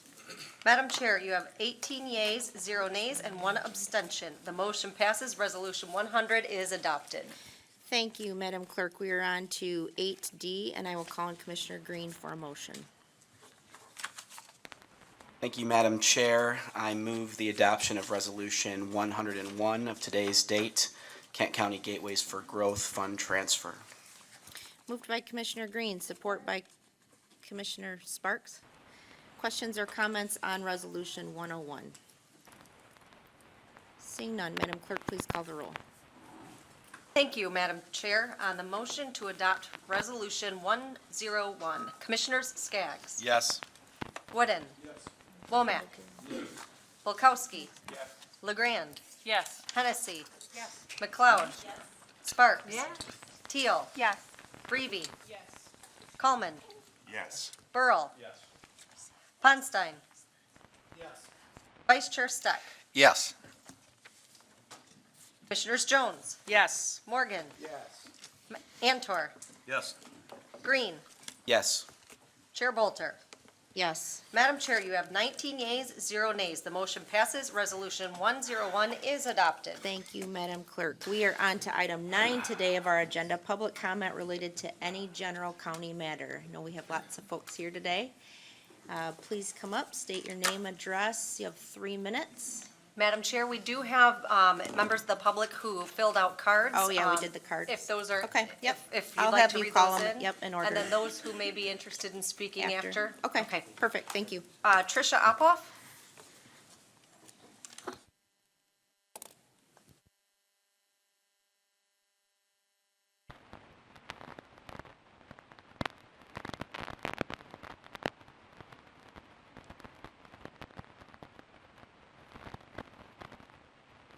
dangerously this morning. Good morning. Good morning, Commissioners. When Michelle and I wrote the open letter requesting all of you to condemn violence, we made it simple. I'm sure not one of you condones violence. I'm asking you again. Please come together to publicly and unanimously condemn violence. I have the same open letter now, signed by over 1,200 people. I don't know if all of you remember me from August 26. I was the 88th speaker. I bring this up because I sat there and observed the room. I listened to many people call Adam London names and threaten him. My friend Michelle was scared to leave me there alone when she had to return back to work. My observation wasn't that this was just a friendly group voicing their concerns. For example, I heard one man say, "This is a junkyard dog and his teeth are out, and I'm going to come for everybody that comes at my kid with this ridiculous mandate. And if you think you are going to force a vaccine on her, you better think twice. Adam London, I will come for you. I promise you. Put that on record." You can watch this man say this on the live stream at 4 hours and 39 minutes. Another man from Cedar Springs spoke at 2 hours and 30 minutes. He read a quote, "I was always willing to be reasonable until I had to be unreasonable. Sometimes reasonable men must do unreasonable things." This quote came from a man that had no problem taking human life when he went to destroy government property, simply for not getting his way. His name is Marvin Heemeyer. Those are just two examples from the crowd I heard that day, and neither is peaceful. I was in front of you on the 26th of August, on the 23rd of September, and again today, because I love my country. I served as a commissioned officer in the Arizona Army National Guard because of the love I have for my country. Yet after I finished speaking on the 26th, I was called a traitor, a child abuser, and many more hurtful names. I'm here because I want a functioning society that can peacefully disagree. This isn't a Republican versus Democrat issue.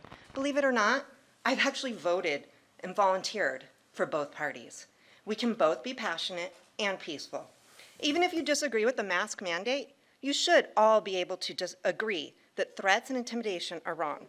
I'm asking all of you, as our community leaders, to take a stand against this violent rhetoric and support the safety of Adam London and the Kent County Health Department, even if you disagree with the mask mandate. Thank you for your time. Thank you, Teresa. Next, Tricia. I'm sorry, Tricia. Next, we have Missy Bauman. Welcome, Missy. As you said, my name is Missy Bauman, and I am here solely just to ask the commissioners to uphold Senate Bill number 82. The governor signed it into law, and but says the mask provision is unconstitutional. This is not true, as non-budget items are commonly placed into state and federal budget bills. If that were true, that would make the current federal budget bill currently in the Congress, as we speak, unconstitutional. Neither party should insist non-budget items into budgets, but however inappropriate, it is not unconstitutional. The mask provision means no Michigan County health department can mandate masks to be worn by children. If they do, the bill clearly states they can lose state funding or be sued by violating Michigan law. It is irrelevant whether the governor chooses to enforce it, because law enforcement and the courts enforce the laws, not the governor. And I will just read to you section 250 on page 180. The director or local health officer shall not issue or enforce any orders or other directives that require an individual in this state who is under the age of 18 to wear a face mask or face covering. Thank you very much. Thank you, Missy, for being here. Madam Clerk, I meant to say this at the beginning, but I just want to remind our board members that public comment is not an exchange, so we are here to listen to the members of the public for their 3 minutes, and just want to remind everyone of that. So with that, who's next? We have Reverend Kate Van Noord Kooijman. Welcome, Kate. Hi, I'm Kate. I'm a minister here in Kent County, and I'm also a lifelong resident of Grand Rapids, and I'm one of the people who signed, one of the 1,200 people who signed the letter asking you all to make a statement against violence. When I saw the article in the Michigan Advance about the sorts of threats that Dr. Adam London and the members of our Kent County Health Department are receiving, I thought, this is not who we are. And I think that's something that we can all agree with. And I wonder if you're probably thinking, like, why would a statement from this body really matter? You can't tell us how we should act or how we should talk to each other. And I wanted to share why it would matter to me if you all would make a unified public statement, not about masks, just about violence, just about threats. It would matter to me because this week, I bought a 4-pack of pillows for a family that's relocating to Grand Rapids from Afghanistan. I want this to be a community that can enfold those people and tell them a story that's true about who we are. A story that says that we are people who can disagree, and man, do we disagree. I know we do. But we can disagree in a way that protects one another's, not just dignity. I really hope we can do that. I just want to protect each other's safety to disagree. They come from a community that does not look like that. And they're coming here to start over. And you know what? I got kids. I want to be able to tell them the same thing. You don't get to threaten your brother when you don't like what he said about the Nintendo Switch. And guess what? Like, we don't get to do that to each other as adults either. There are communities where threats of violence are used to compel people to act in a certain way, but that is not who we are. So, you know, ministers like me, we are the ones who tell the stories of Jesus Christ of Nazareth, who said, turn the other cheek, and who said, love your neighbor as yourself, and who said, love your enemies and pray for them, right? Those are the stories that we have to tell as ministers. You all have to do something else. You have to protect a story that has been sacred to all of our whole community, regardless of faith, for a long time. And that is the story where we are shaped by this story. We protect each other's right to be safe in having opinions that we don't like. We protect each other's right to be safe, even when our opinions aren't popular.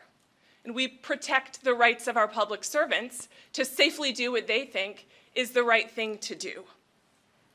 I know it's not what you signed up for. I'm sure all of you, when you ran for office, didn't know you'd be facing this. I thought you probably thought you'd be talking about budgets all the time, right? And not being the center of this kind of a debate. I know that it's not the job that you signed up for to become the people who hold a sacred story. Thank you, Kate. So my prayers are with you as you do a job you didn't sign up to do. Thank you. Next, we have Elizabeth Johnson. Welcome, Elizabeth. Hi. Okay, it seems that we have a few members here of this council who have forgotten where your power comes from. I'm here to remind you kindly of we the people. This is where your power comes from. We delegate a portion of our power to you. You are our voice. You serve us. I'm a constituent of yours. Mr. Wooden, last time we were here 3 weeks ago, during open miscellaneous agenda, you berated me. You called me a disinformationalist, and you painted me with a broad brush. I would like a formal apology as a constituent of yours. Amen. Mr. Skaggs, your behavior online is egregious. You berate and mock constituents. Point of order, Chair. And I would like... Are questions to be directed towards the chair or towards individual commissioners? This is not questions, this is public comment. Questions Can I from have my you time are back, directed to the please? chair. Can I have my time back, please? Thank you. Yep. Okay. Mr. Okay. Are we good? Yeah, everything, I'm sorry, I was wrong. Everything does have to be directed to the chair. I'm sorry. Okay. So, sorry too. Okay. Mr. Ponstein made a suggestion a few weeks ago that Mr. Skaggs should be removed from minority chair. I would like that brought to a vote. Mandy Bolter, Ms. Bolter, I have called your phone number several times and I've not gotten a reply. Last time I spoke, I asked for clarity and nobody touched back with me. I would really like someone to reach out to me. I've given you my name, my phone number, I'll give you my email, whatever it is that you need. I would like some answers from this board. Mr. Vandenberg, who is not here, but I will address you, Ms. Bolter, put out a public statement declaring that the boilerplate language in the bill that is now law is unconstitutional. And he did this without waiting for the judicial process. Now, we are told, when it's convenient, it's we, the people, are told that we have to go through the courts, fight it out in the courts. In fact, one of our commissioners admitted that. We have to wait and go through the courts. But for some reason, Mr. Vandenberg did not have to do that. He got to declare unilaterally something unconstitutional. That is an abuse of power. This is a delicate system. This is a three-party system, and you have to go through the courts to declare something unconstitutional. By the way, he mentioned in his public statement that the governor declared it unconstitutional. She does not have that authority. Only the courts do. The courts decide whether something is unconstitutional or not. So this is a delicate balance of power. Now, I have as much authority as Mr. Vandenberg because Mr. Vandenberg is not an elected official. So right here, right now, I officially declare in my own, authority that is power invested in me that this whole mask mandate is unconstitutional and we're not going to abide by it. I want you to know that I will be following through every week, calling our House legislatures to defund our health department. And I understand that that is hard. It's going to hurt. But you know what? Our kids are hurting. Enough is enough. Furthermore, I would ask that you take a stand against this. You do not get to declare something unconstitutional. I want you guys to sue on our behalf. Thank you. Next, we have Michelle Brown. Welcome, Michelle. I too, I have returned requesting that you each sign a public stance condemning violence. This is urgent, it's important. So going back to the August 26th work session, there were some simple things. If they were handled a little differently, I would not have been compelled to write that letter that's before you, gather signatures, or stand here today. And there's just three things. When it was time for the commissioners to ask questions, if it had just stuck to questions, hard questions, tough questions, not pandering to and riling up an already angry crowd, and a few of you did that. During public comment time, when a resident talked of violence, that someone spoke up and said the language violates the rules. It was right here on everyone's card. No one stood up and said that. I heard intervention when it came to being loud and disruptive, but not when someone stated violence. And lastly, shortly after the work session, if the board had put out a media release condemning violence, you saw it at your meeting. There was nothing. I understand it was a long meeting, and it was a long meeting to endure, and I appreciate that it was held. Look at the agenda, and it was very clear it was about sharing the legality and the rationale behind the mandate, but it was also so that people could be heard, and they needed to be heard. Fear violence, and the response is silence. That silence can be interpreted as acceptance. Acceptance of that violence. So we're here as parents and Kent County citizens not choosing silence, not accepting the troubling trend of people going to aggression, harassment, or violence when there is a policy or result of election or whatever the next thing is that we're going to have disagreement about. As leaders of the community, you have the responsibility of setting the tone, expectations, and understanding of what actions are unacceptable. I believe with all of you signing a public stance, you'll reassure the public you're committed to the safety of public servants, and you'll prevent future violence. Please join us in rising above political parties and standing up for civility in our community. Thank you. Next, we have Jen Ringelberg. Welcome, Jen.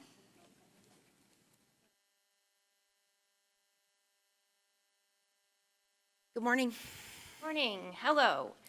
I am standing up here to speak so that I can have a clear conscience. I have been called horrible names and threatened and have been made to feel like a criminal for not wearing a mask. And people who don't see that our constitutional rights are being taken away Are we serious here?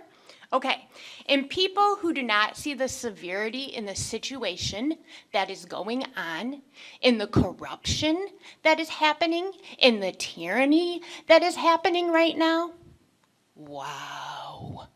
Okay, and that I have been a Kent County resident my entire life. I went to Lowell High School and graduated and learned about the Constitution.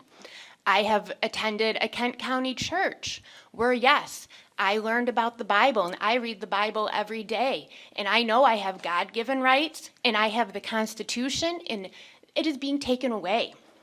Okay? I thought my local government was here for me.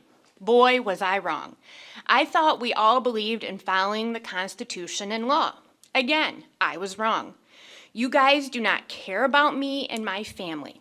That is clear. I urge you to rescind the mask mandate. Next we have Sean Cordier. Sean?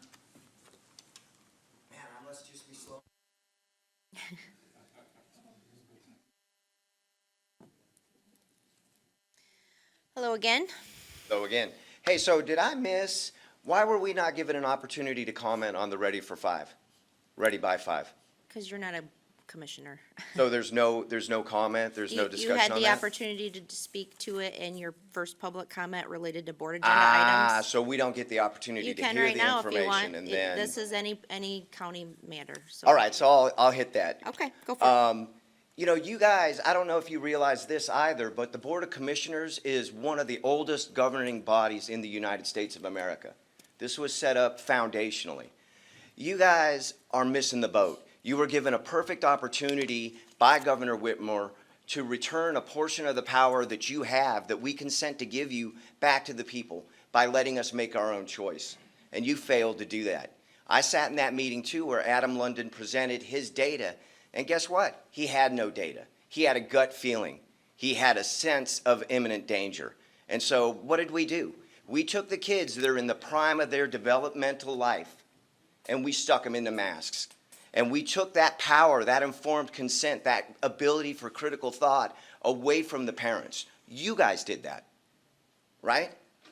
So I'm mystified. I didn't want to have to be back here again today. I was hoping that I could just go on about my life and work.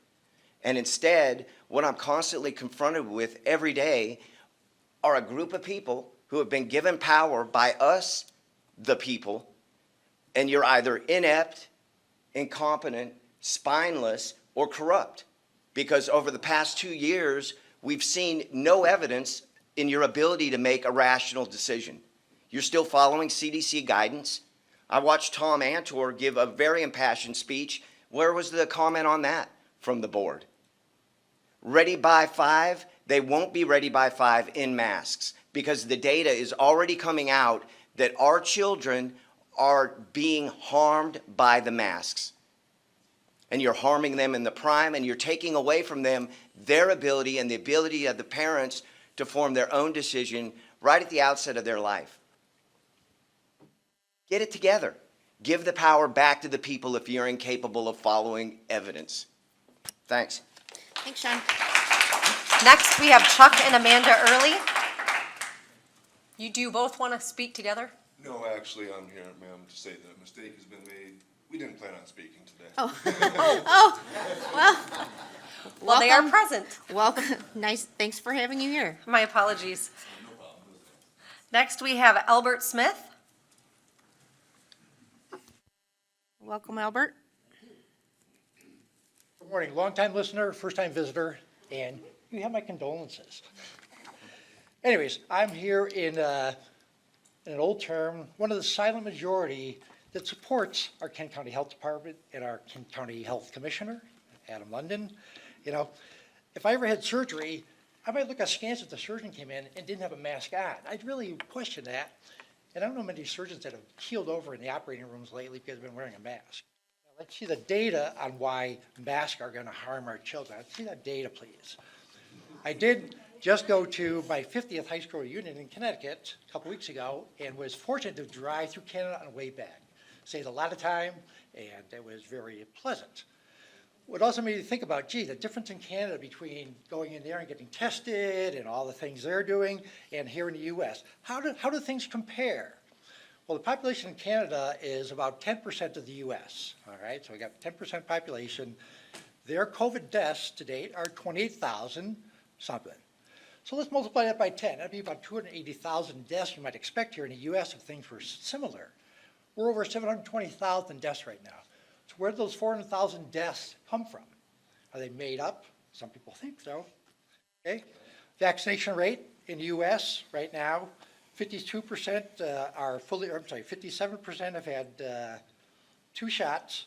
In Canada, it is 71%, I'm sorry, 87%. And in Michigan, it's 52% are fully vaccinated.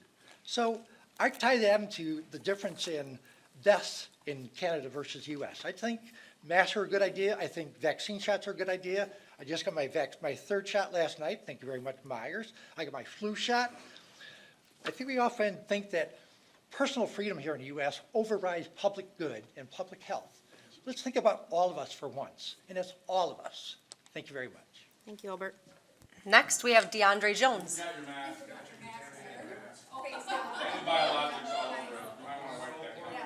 Next, we have All DeAndre right, Jones. Thank you. Nope. Oh, DeAndre. Thank you. DeAndre. Yep. Thank you. Welcome back. Very tough crowd. It's kind of funny because I was number 33, and I was actually going to talk about, I'm a co-author of a book. So I'm 27 years old, but I feel like I'm an old soul. I feel like I have an ancient soul. But I'm a co-author of a book called Winner's Mindset. I heard one of the commissioners talking about mindset. There's 33 other authors, including me. Some of them are performance coaches, mindset coaches, neurologists, program master, hypothesis, transformational coaches, executive leaders, keynote and TED Talk speakers, meditation experts, leadership coaches, sports champions, which I am one of those, health and wellness advocates, Tony Robinson coaches, strength and conditioning coaches, authors, doctors, PhDs, scientists, Olympic gold medalists, and professional athletes, and more. And so I would just like to, put a face with a name, because I'm probably going to be a best-selling author. People will know my name all over the world. They're going to read my Is this story. regarding a county matter? So I feel like it's Need you to bring it together. Yeah, and do so a county. why I feel like this is a Yeah, in Kent County, it'll be a bestseller. yeah, it definitely will be a bestseller in Kent County. But why I really feel like this is important is because I hear about mindset and like the mindset of people like at the county level. Like I just want to be able to change the economic trajectory for people in Kent County. Like I said, I'm very passionate about diversity, equity, and inclusion. I believe part of this book will be able to bring a little bit more light into pushing the commissioners to really push for diversity, equity, inclusion, making sure that the economic prosperity opportunities are equal for people. And so I just wanted to say that my name is DeAndre Jones. I'm a co-author of a book, and I'm going to continuously push you, Kent County commissioners, to make sure that this is very diversity and equity, because when I do have millions of people following me, I will call you out if you don't follow through. Thank you. Thank you. Madam Chair, that is the end of our cards, so if anybody wishes to speak, they should just step to the mic, please. Okay, we'll do a line.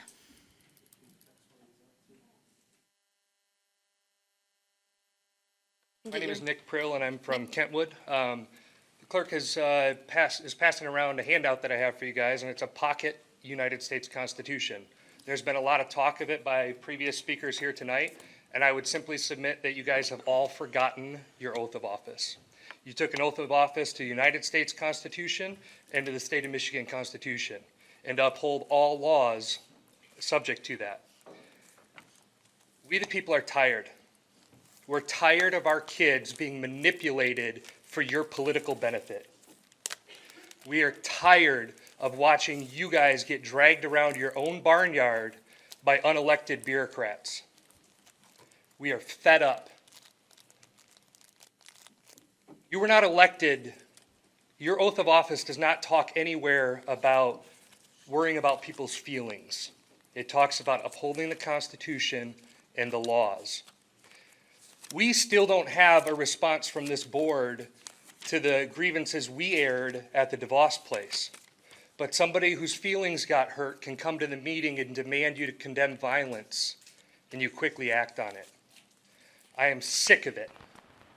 I am sick and tired of it. I am not violent. I have a First Amendment right.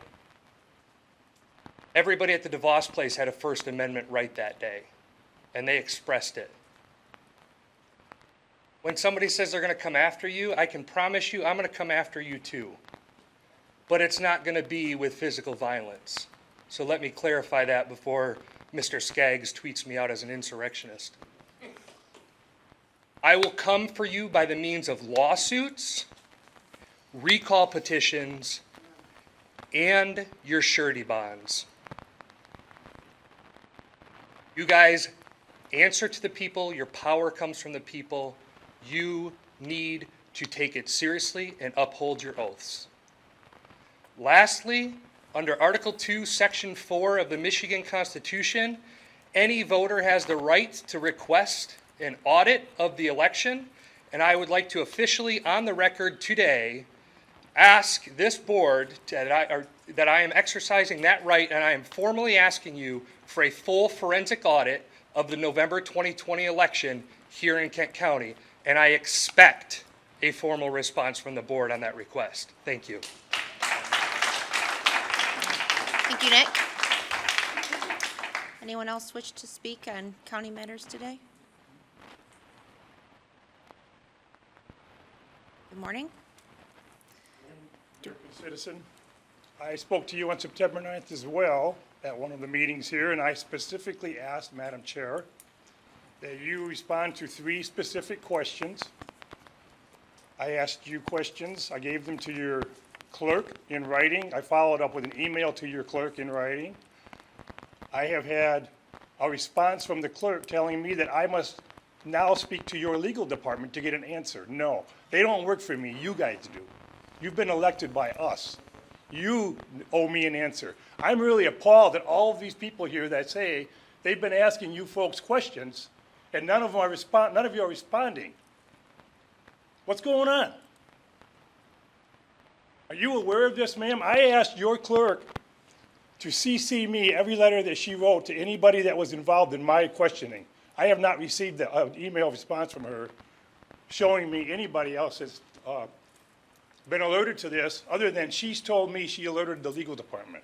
And it's up to me now to contact the legal department to get an answer from you, the board. Is everybody on this board comfortable with what the answer is going to be from your legal department? Because if they answer for you, I'm going to bring it back and tell you what they've told me. I'm going to bet some of you may not agree.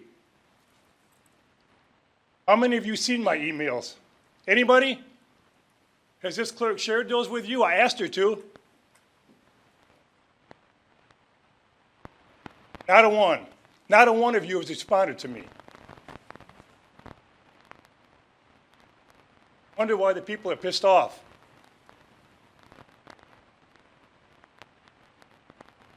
We elect you. You guys aren't doing your job.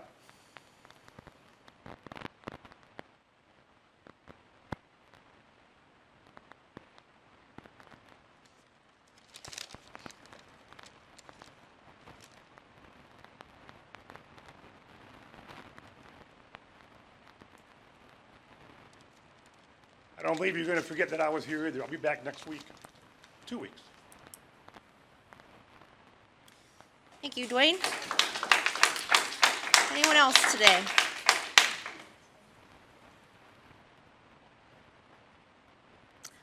Welcome. Please give us your name and address, if you would. You have 3 minutes. My name's Tom. I live in Kent County. So, I wanted to speak about Adam London again because apparently no one follows up on anything. On April 28th, 2020, in his daily COVID update video, about the 3:20-minute mark, you can go look it up on YouTube, and yes, I have downloaded it in case it gets deleted. He stated unequivocally that no child shall be masked. Unequivocally. You can go look it up. Oddly enough, that video was deleted off the Kent County Health Department's Facebook page. I wonder why.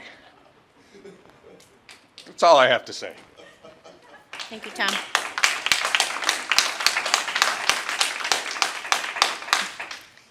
Anyone else today?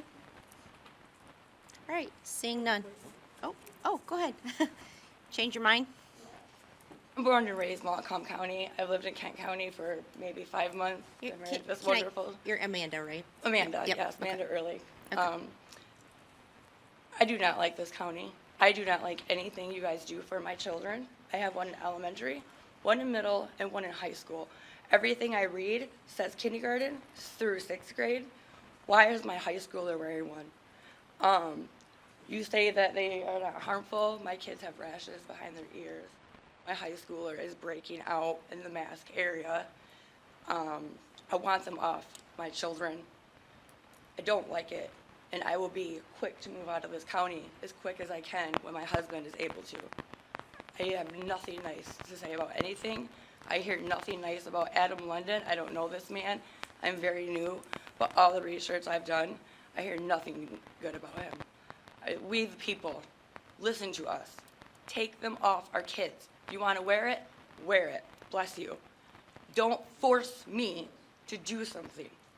I have not masked unless if I've absolutely had to this whole time. I am unvaccinated. I am healthy. My children are healthy, and we will continue to be that way because our immune system works.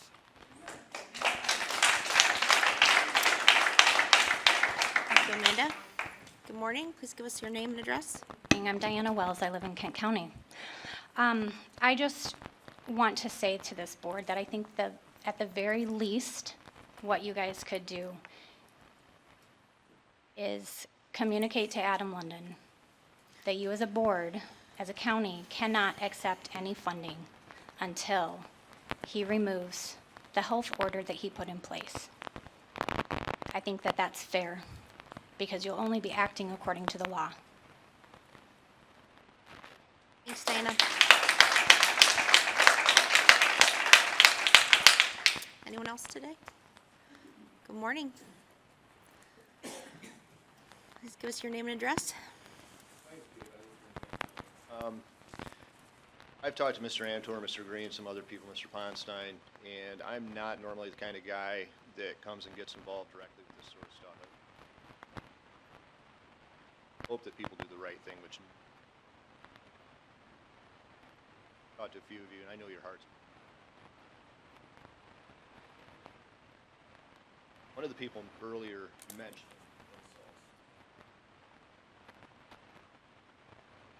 some of those things I've actually seen online, witnessed for myself. Pathetic and cowardly. Any member of this board. Disagree with someone, have a rational conversation with them. I listened to everybody on this board talk about, oh, you need to be respectful to us and address the board and abide by our rules. I'm speaking, sir. Can you shut your mouth and listen to what I'm saying? Because I'm talking to you. And if you're not going to do that, get up, walk out of this room, quit this board, and do the right thing.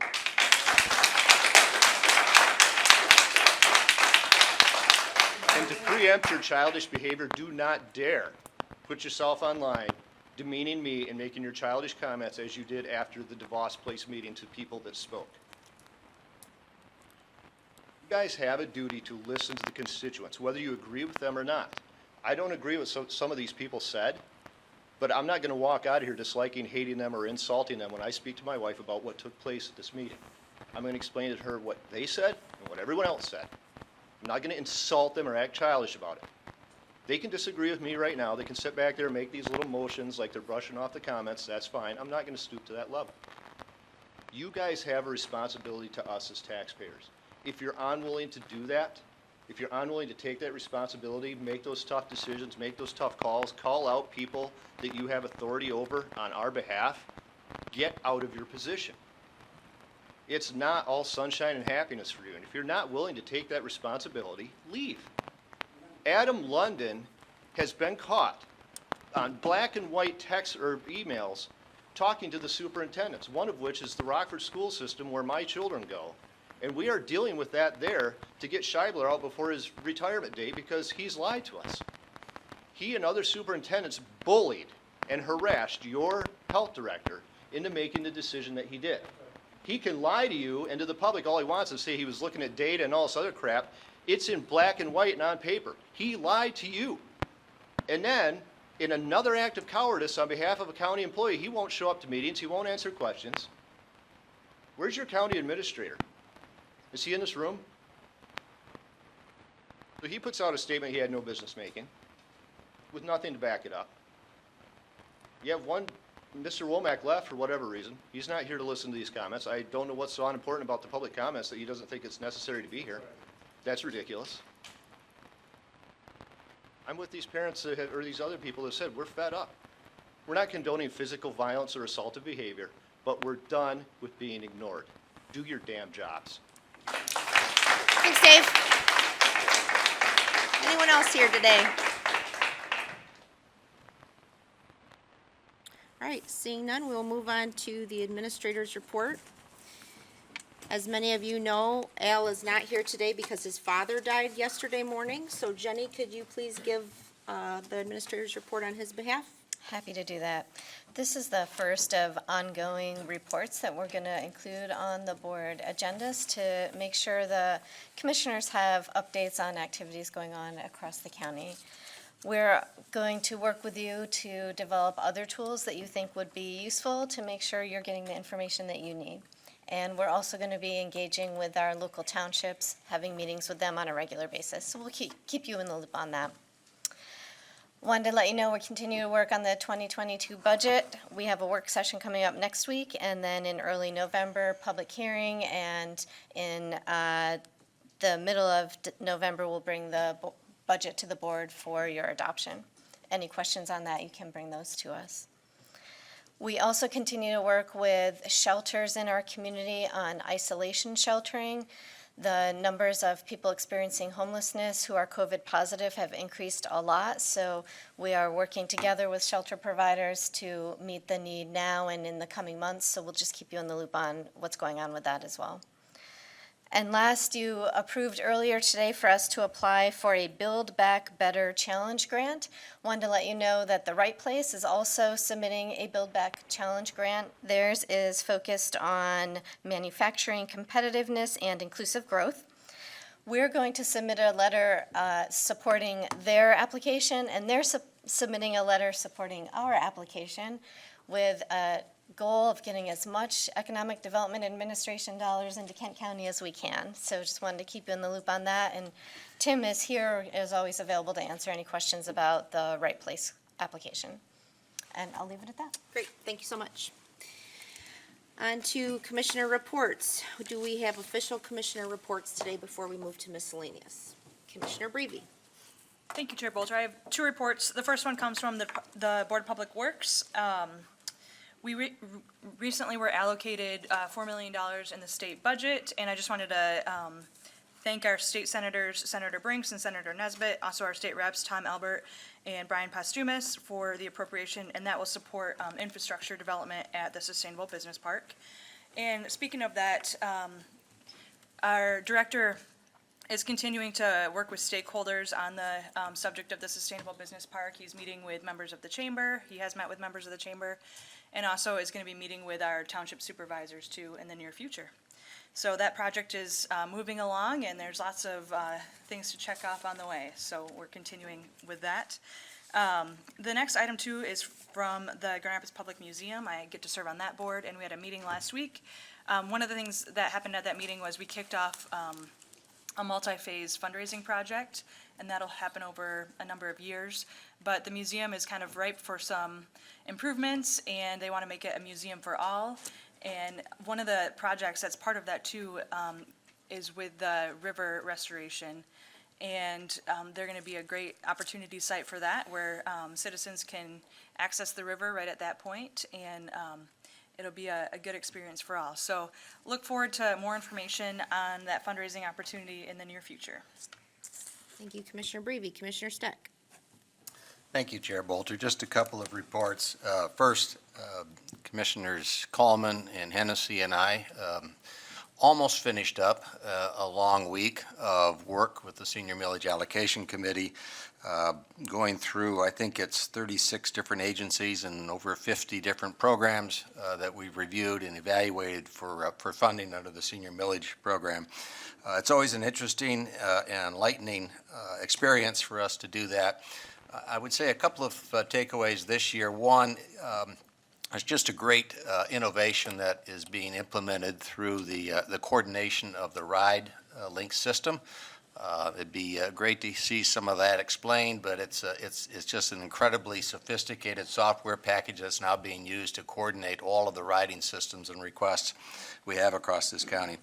The other is, we all know this, and that is that our agencies are being pressed significantly in the effort to find staffing for these programs. And that means not only searching out to find folks that are willing to work in these positions, but also having to pay increasingly greater compensation. So we will see a significant increase in the cost of services over the course of the next year or so. And we'll see where that takes us, but I suspect we'll be fortunate to be able to hold the same levels of service this year, even though we're going to have to spend probably $1 million more. Secondly, I know that the last meeting I reported very optimistically that the dispute between us and the Lakeshore Regional Entity and the state was on the cusp of being resolved through settlement. It is the state, after all, and that is not going to happen. Once we got to the point of getting the exchanged documents from the state, lo and behold, everything changed.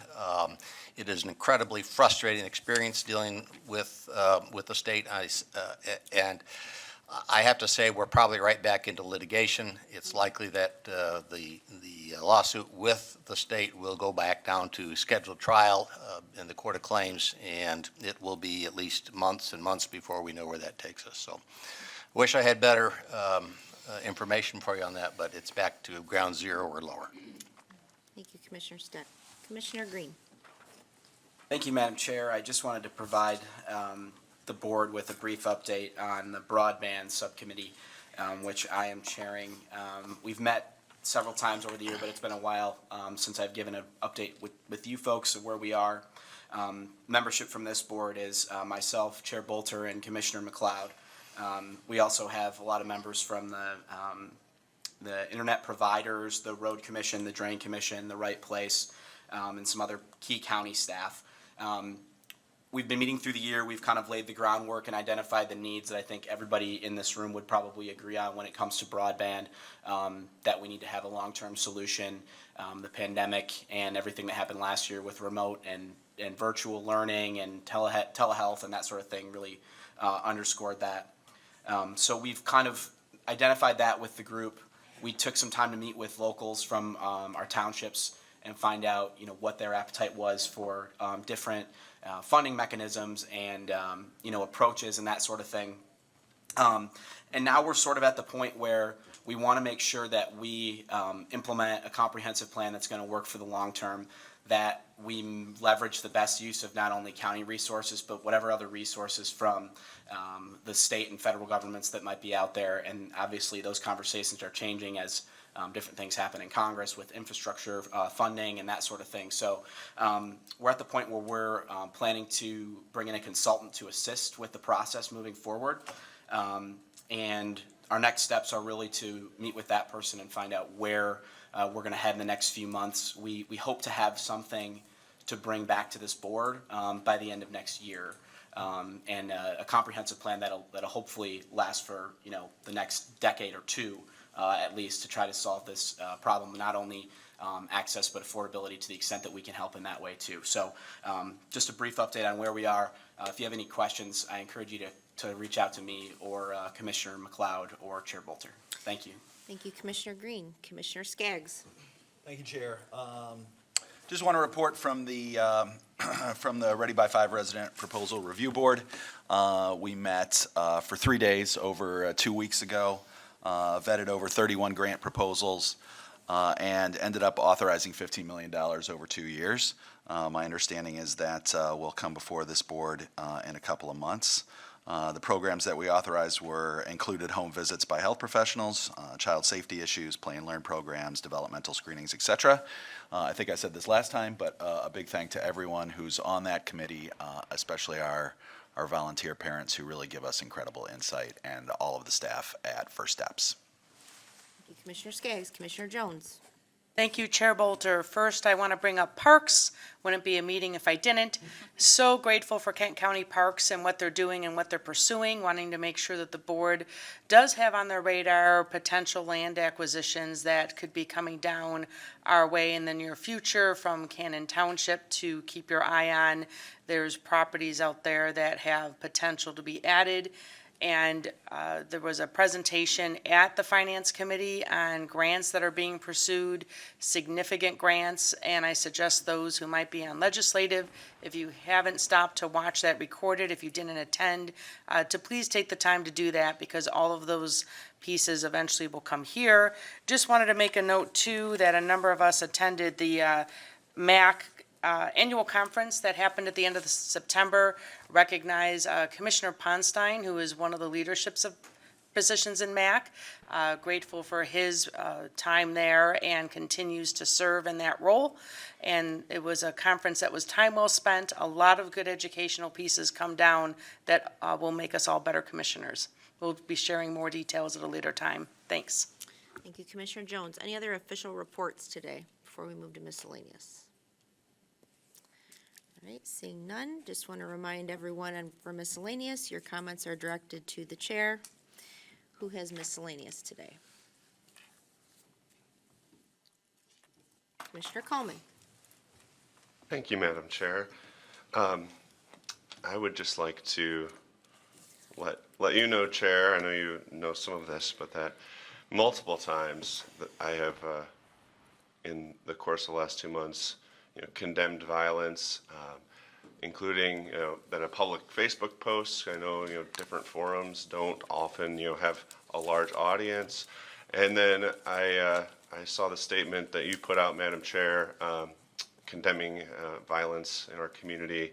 And I, at the time and now, I just echo that. And so I'm not sure how many more ways to say this, but let me say it this way with a personal story. This summer, I had my family out east, and we stopped at the site where John Brown was assembling his little crew that then attacked Harper's Ferry. Many would attribute that violent event to the start of the Civil War. Now, his cause was good, his approach, not so much. And just a few miles from Harper's Ferry, West Virginia, there where that took place, a little over a year later, the battlefield near Antietam Creek, where the largest single day loss of American life, I believe, is 23,000 plus that died in a single day on those fields there. And I think that hopefully for myself, but also hopefully for my kids, is a lesson where exhaust every possible means outside of violence. Let's take the example of William Wilberforce from the United Kingdom, of a Martin Luther King Jr. here in the States.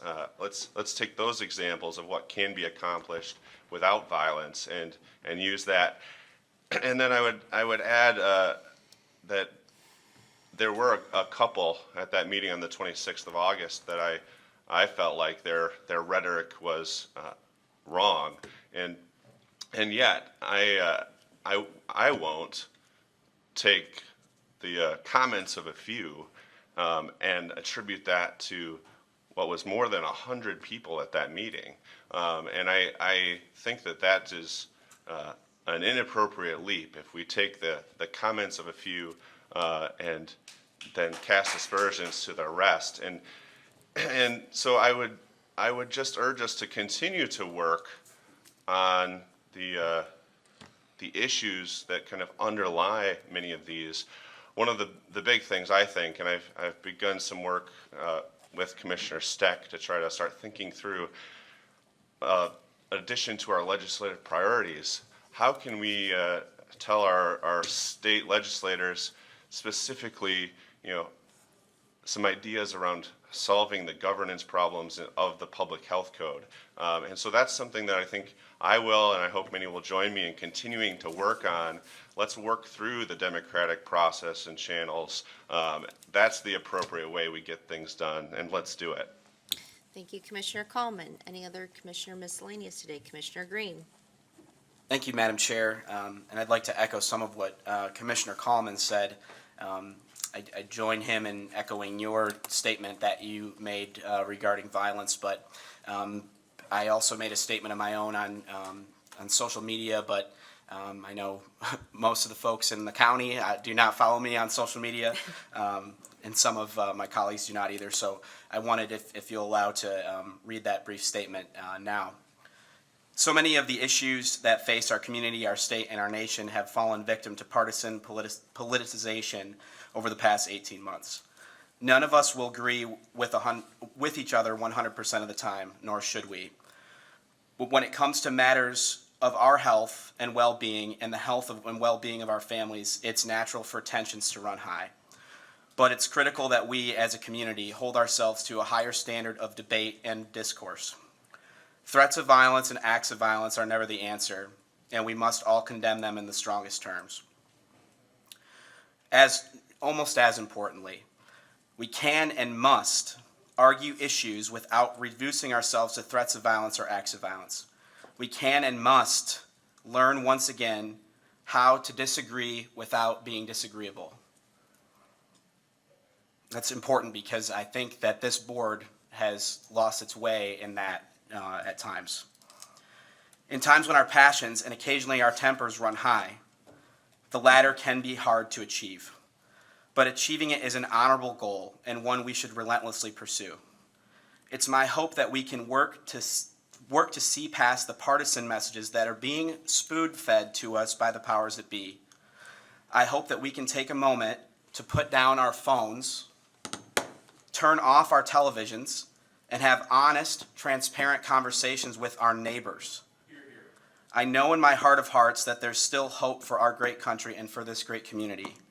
And learning to listen, understand, and learn from our neighbors is a great place to begin healing. Thank you, Madam Chair. Thank you, Commissioner Green. Commissioner Steck? Thank you, Chair. I join my colleagues.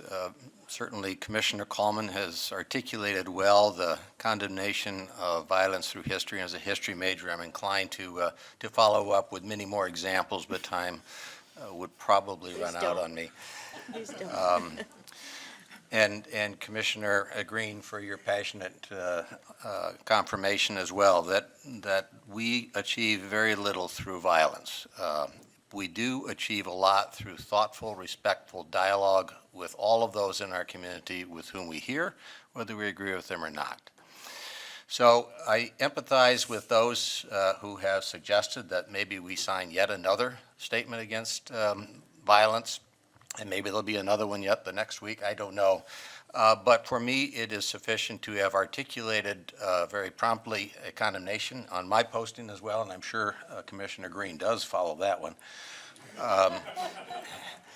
And I think that the county, through your work, articulated a very well-stated condemnation of violence, and I affirm that statement as well. So I think that on the other side of the equation, for those in our community who don't think they're being heard, I have reached out as many as I can, though I agree there's hundreds of inquiries to my email from constituents and from others. But I would encourage you, if you don't think that you've heard or had a response from me, please send another email to me. I will respond as promptly as I can. Commissioner Ponstein? Thank you, Chair Bolter. I want to give thanks to the administration for doing the updates. I also got an email when I got home late last night, and I responded to a couple of the points briefly, but I appreciated the updates on the other things that were brought up. I get a lot of criticism about my emails that somehow that they're too short and to the point, and they normally come at all hours of the day. And with my schedule at work and my other commitments and dealing with my ailing mother, sometimes that's the best time I can respond. They're normally short and to the point is because I miss my BlackBerry. I can't type as quick on this so-called smartphone, which I'm finding out isn't too smart.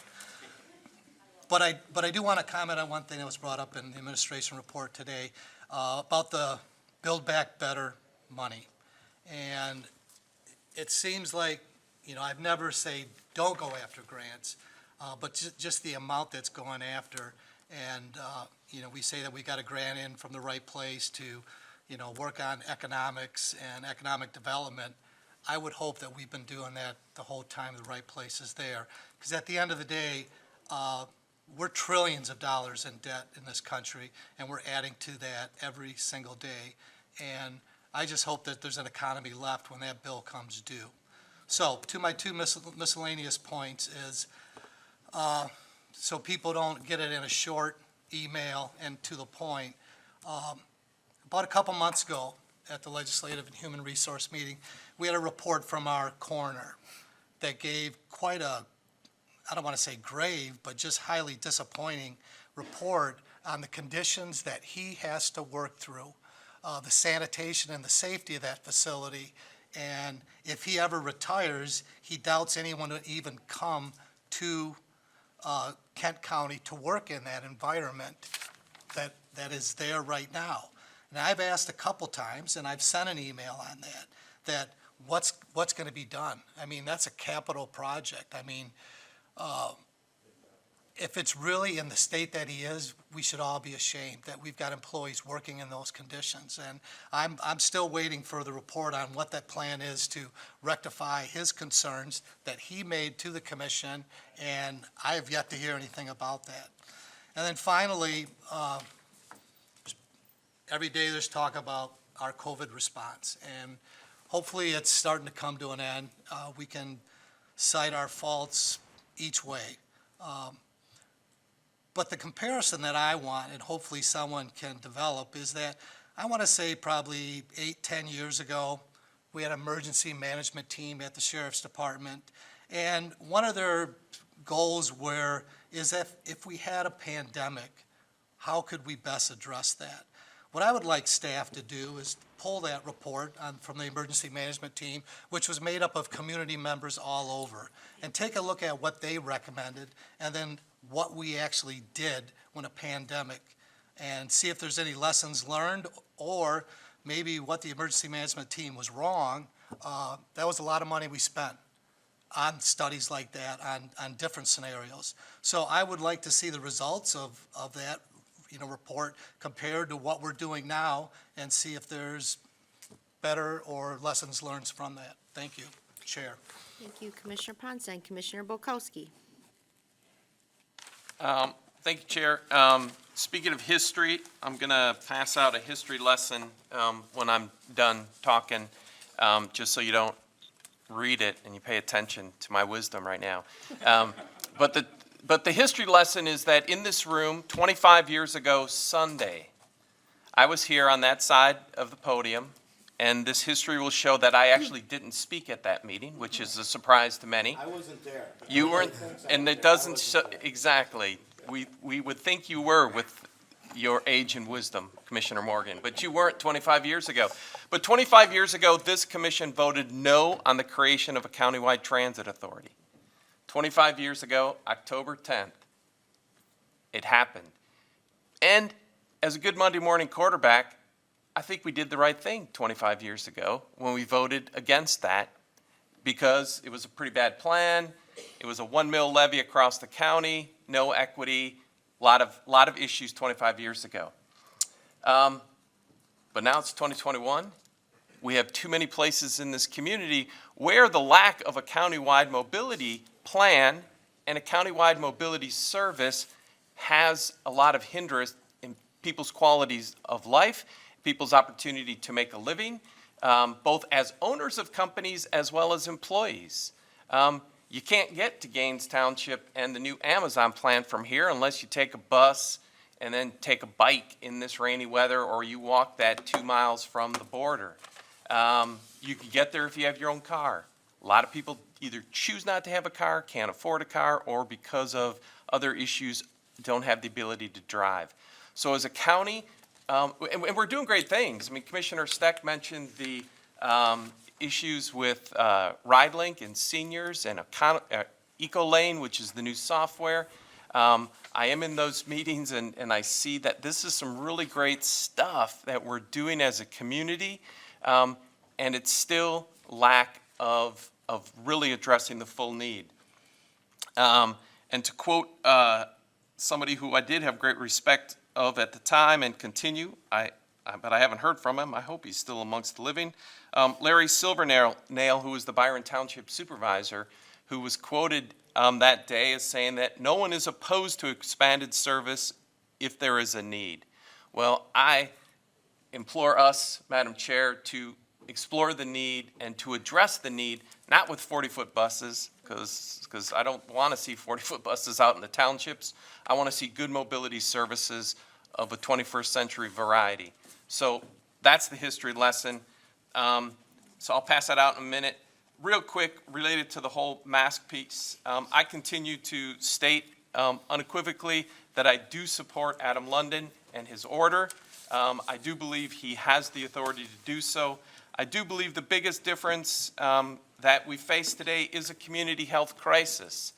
Not to pick on Commissioner Coleman and his opportunity to be against donuts and kale, or maybe he was in favor of them, he didn't want us to be against it. No one's in favor of kale. Okay. My wife is, for the Not record. anyone. No, my wife is No. wholeheartedly, I for don't the believe record. it, Dave, I don't believe I it. will, no, Yeah. it's true. Nope.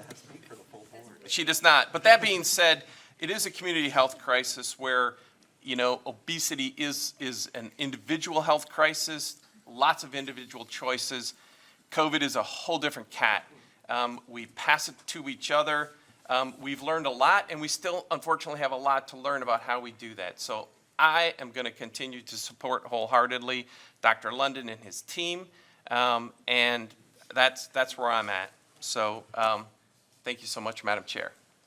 Did y'all decide to do really long miscellaneous? I'm just wondering if there was a memo I missed. Well, he took my call. Just checking. So we talked about it. Okay, Commissioner Jones. Thank you, Chair Bolter. I want to take this opportunity to thank you for your leadership and the statement from the Kent County Board of Commissioners from you on violence, and I'm going to share that, and it reads, as a large and diverse county, we will not agree on every issue. However, we are one community, and we should hold ourselves to the highest standard of public discourse. Threats of violence against any resident or county employee is without question unacceptable and should be immediately reported to the proper authorities. I also posted that on my Diane Jones, Kent County Commissioner Facebook page, and really want to thank you for making that perfectly clear at the end of September that that is where you stand, and I want to let you know I also support that piece. While I have miscellaneous for a moment, I want to get back to parks. We happen to have our Parks Director in the audience here, along with the Executive Director of the Parks Foundation. If anyone has any additional questions about the parks pieces that they are working on and want updates, please feel free to address them briefly after the meeting or at another time. Thank you. Thank you, Commissioner Jones.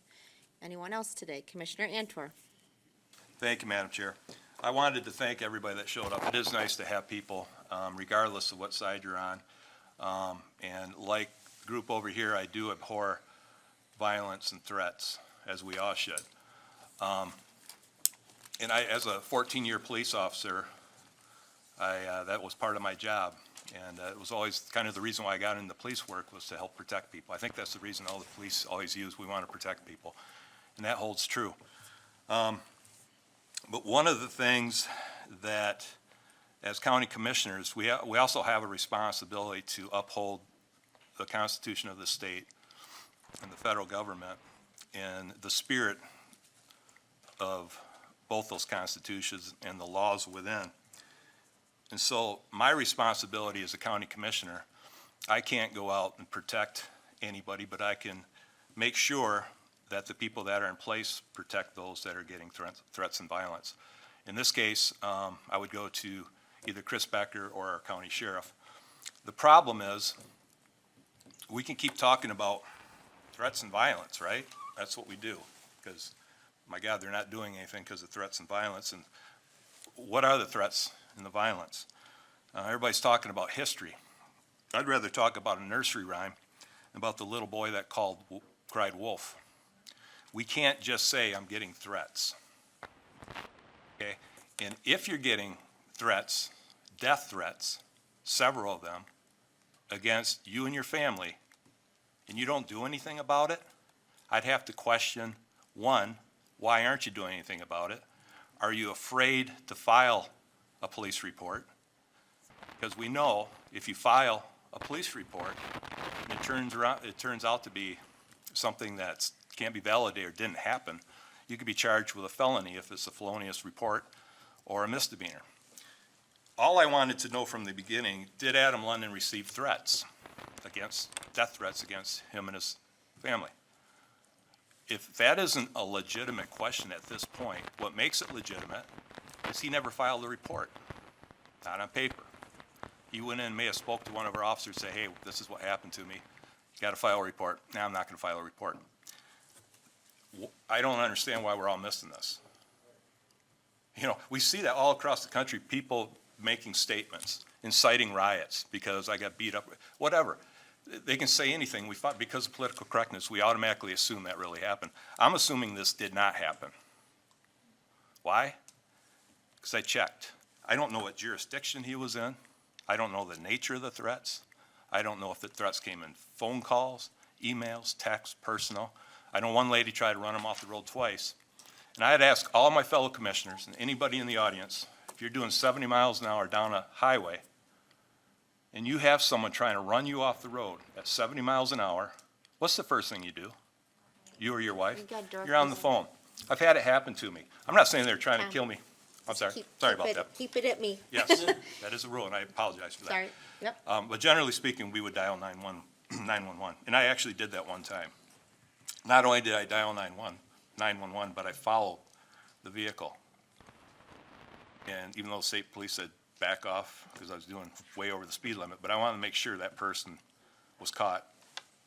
State police came across the median, they caught him, and they made a huge drug bust. And I have no idea why these people are trying to run people off the roads when they have all this cocaine and everything else they had in their car.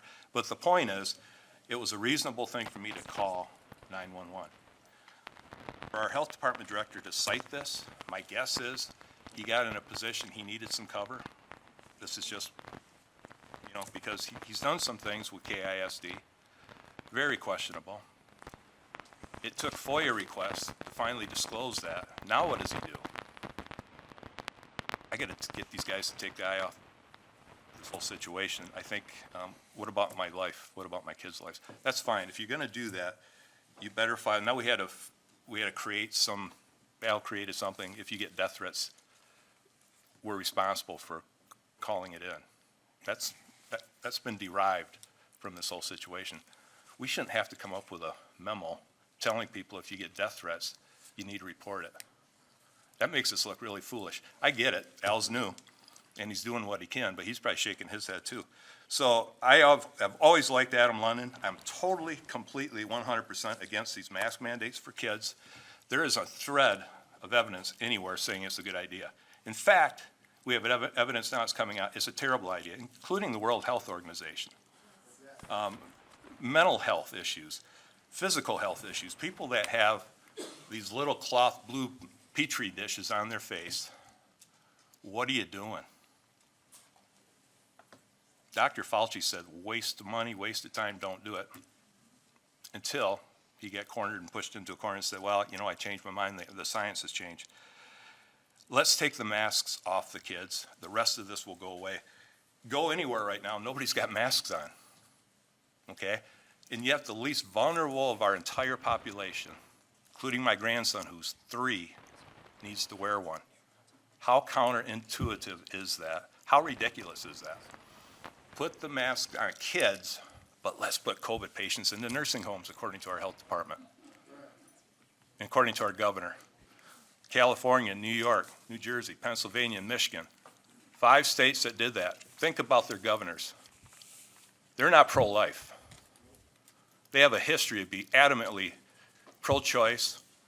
They worry more about Social Security benefits, and I don't think seniors mean much to them. No, don't say that, Commissioner Antor. You can't say they don't think about seniors. I don't know. What would you do to help protect seniors? Keep COVID patients away from them? Yeah, that's what I'd do. No, not here in Kent County, not across the state, and yet nobody wants to talk about it. It's politically incorrect. So you've heard my rant. I don't want to, have to do this every time, but when we're talking about all this history and all this other stuff, let's just deal with what's right in front of us and these poor kids. Nobody loves their kids more than their parents. There's not a bureaucrat on the earth that loves their kids. And shame on us for letting bureaucrats make that type of decision when we're letting everybody else go unmasked. We have masked kids in schools, in the same school with kids that aren't masked. Where's the science there? Think about it. You know this is true. You absolutely know it's true. But it's not a real politically correct thing to take on right now. Thank you. And that's just God's honest truth. And wear masks all day long. God bless you. You got every right to do that. As for me and my house, we choose not to. And when they do come after us with jabs, which is coming, take a look at DeVos Children's Hospital and look how many kids have been admitted there with heart issues that are going to be there for who knows, maybe forever. They can't play sports because they got the jab. Did you know that's happening? No. It's happening right here. It's not reported. They got vaccinated and they end up at, I'm sorry. Anyhow, I can give you all the facts. We can call the hospital, we can talk to administrators. It's not getting out there because it's not advancing the narrative. We got a lot of kids right now with respiratory illness. It's going through this community like crazy. Nobody's talking about it. Instead, what are we doing? We're putting masks on little kids. Yep.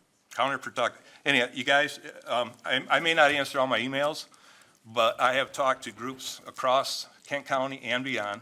Just in the last few days, I've been in Grand Rapids, Rockford, Cedar Springs, all over talking to parents groups, and I do hear you. It's frustrating, but Thank you. keep doing what you're doing. All right.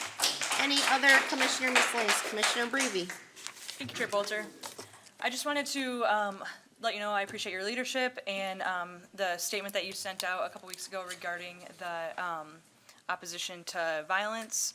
And I do think you speak for the board. Many of us agree with you on that. We don't want to see our county employees being run off the road or, threatened for decisions that they've had to make.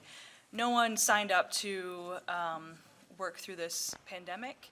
It's something that we're learning as we go, and you can plan as much as you want for it, but things change from time to time, as we've seen over the last 18 months. But again, I've said it before, I support I don't support violence.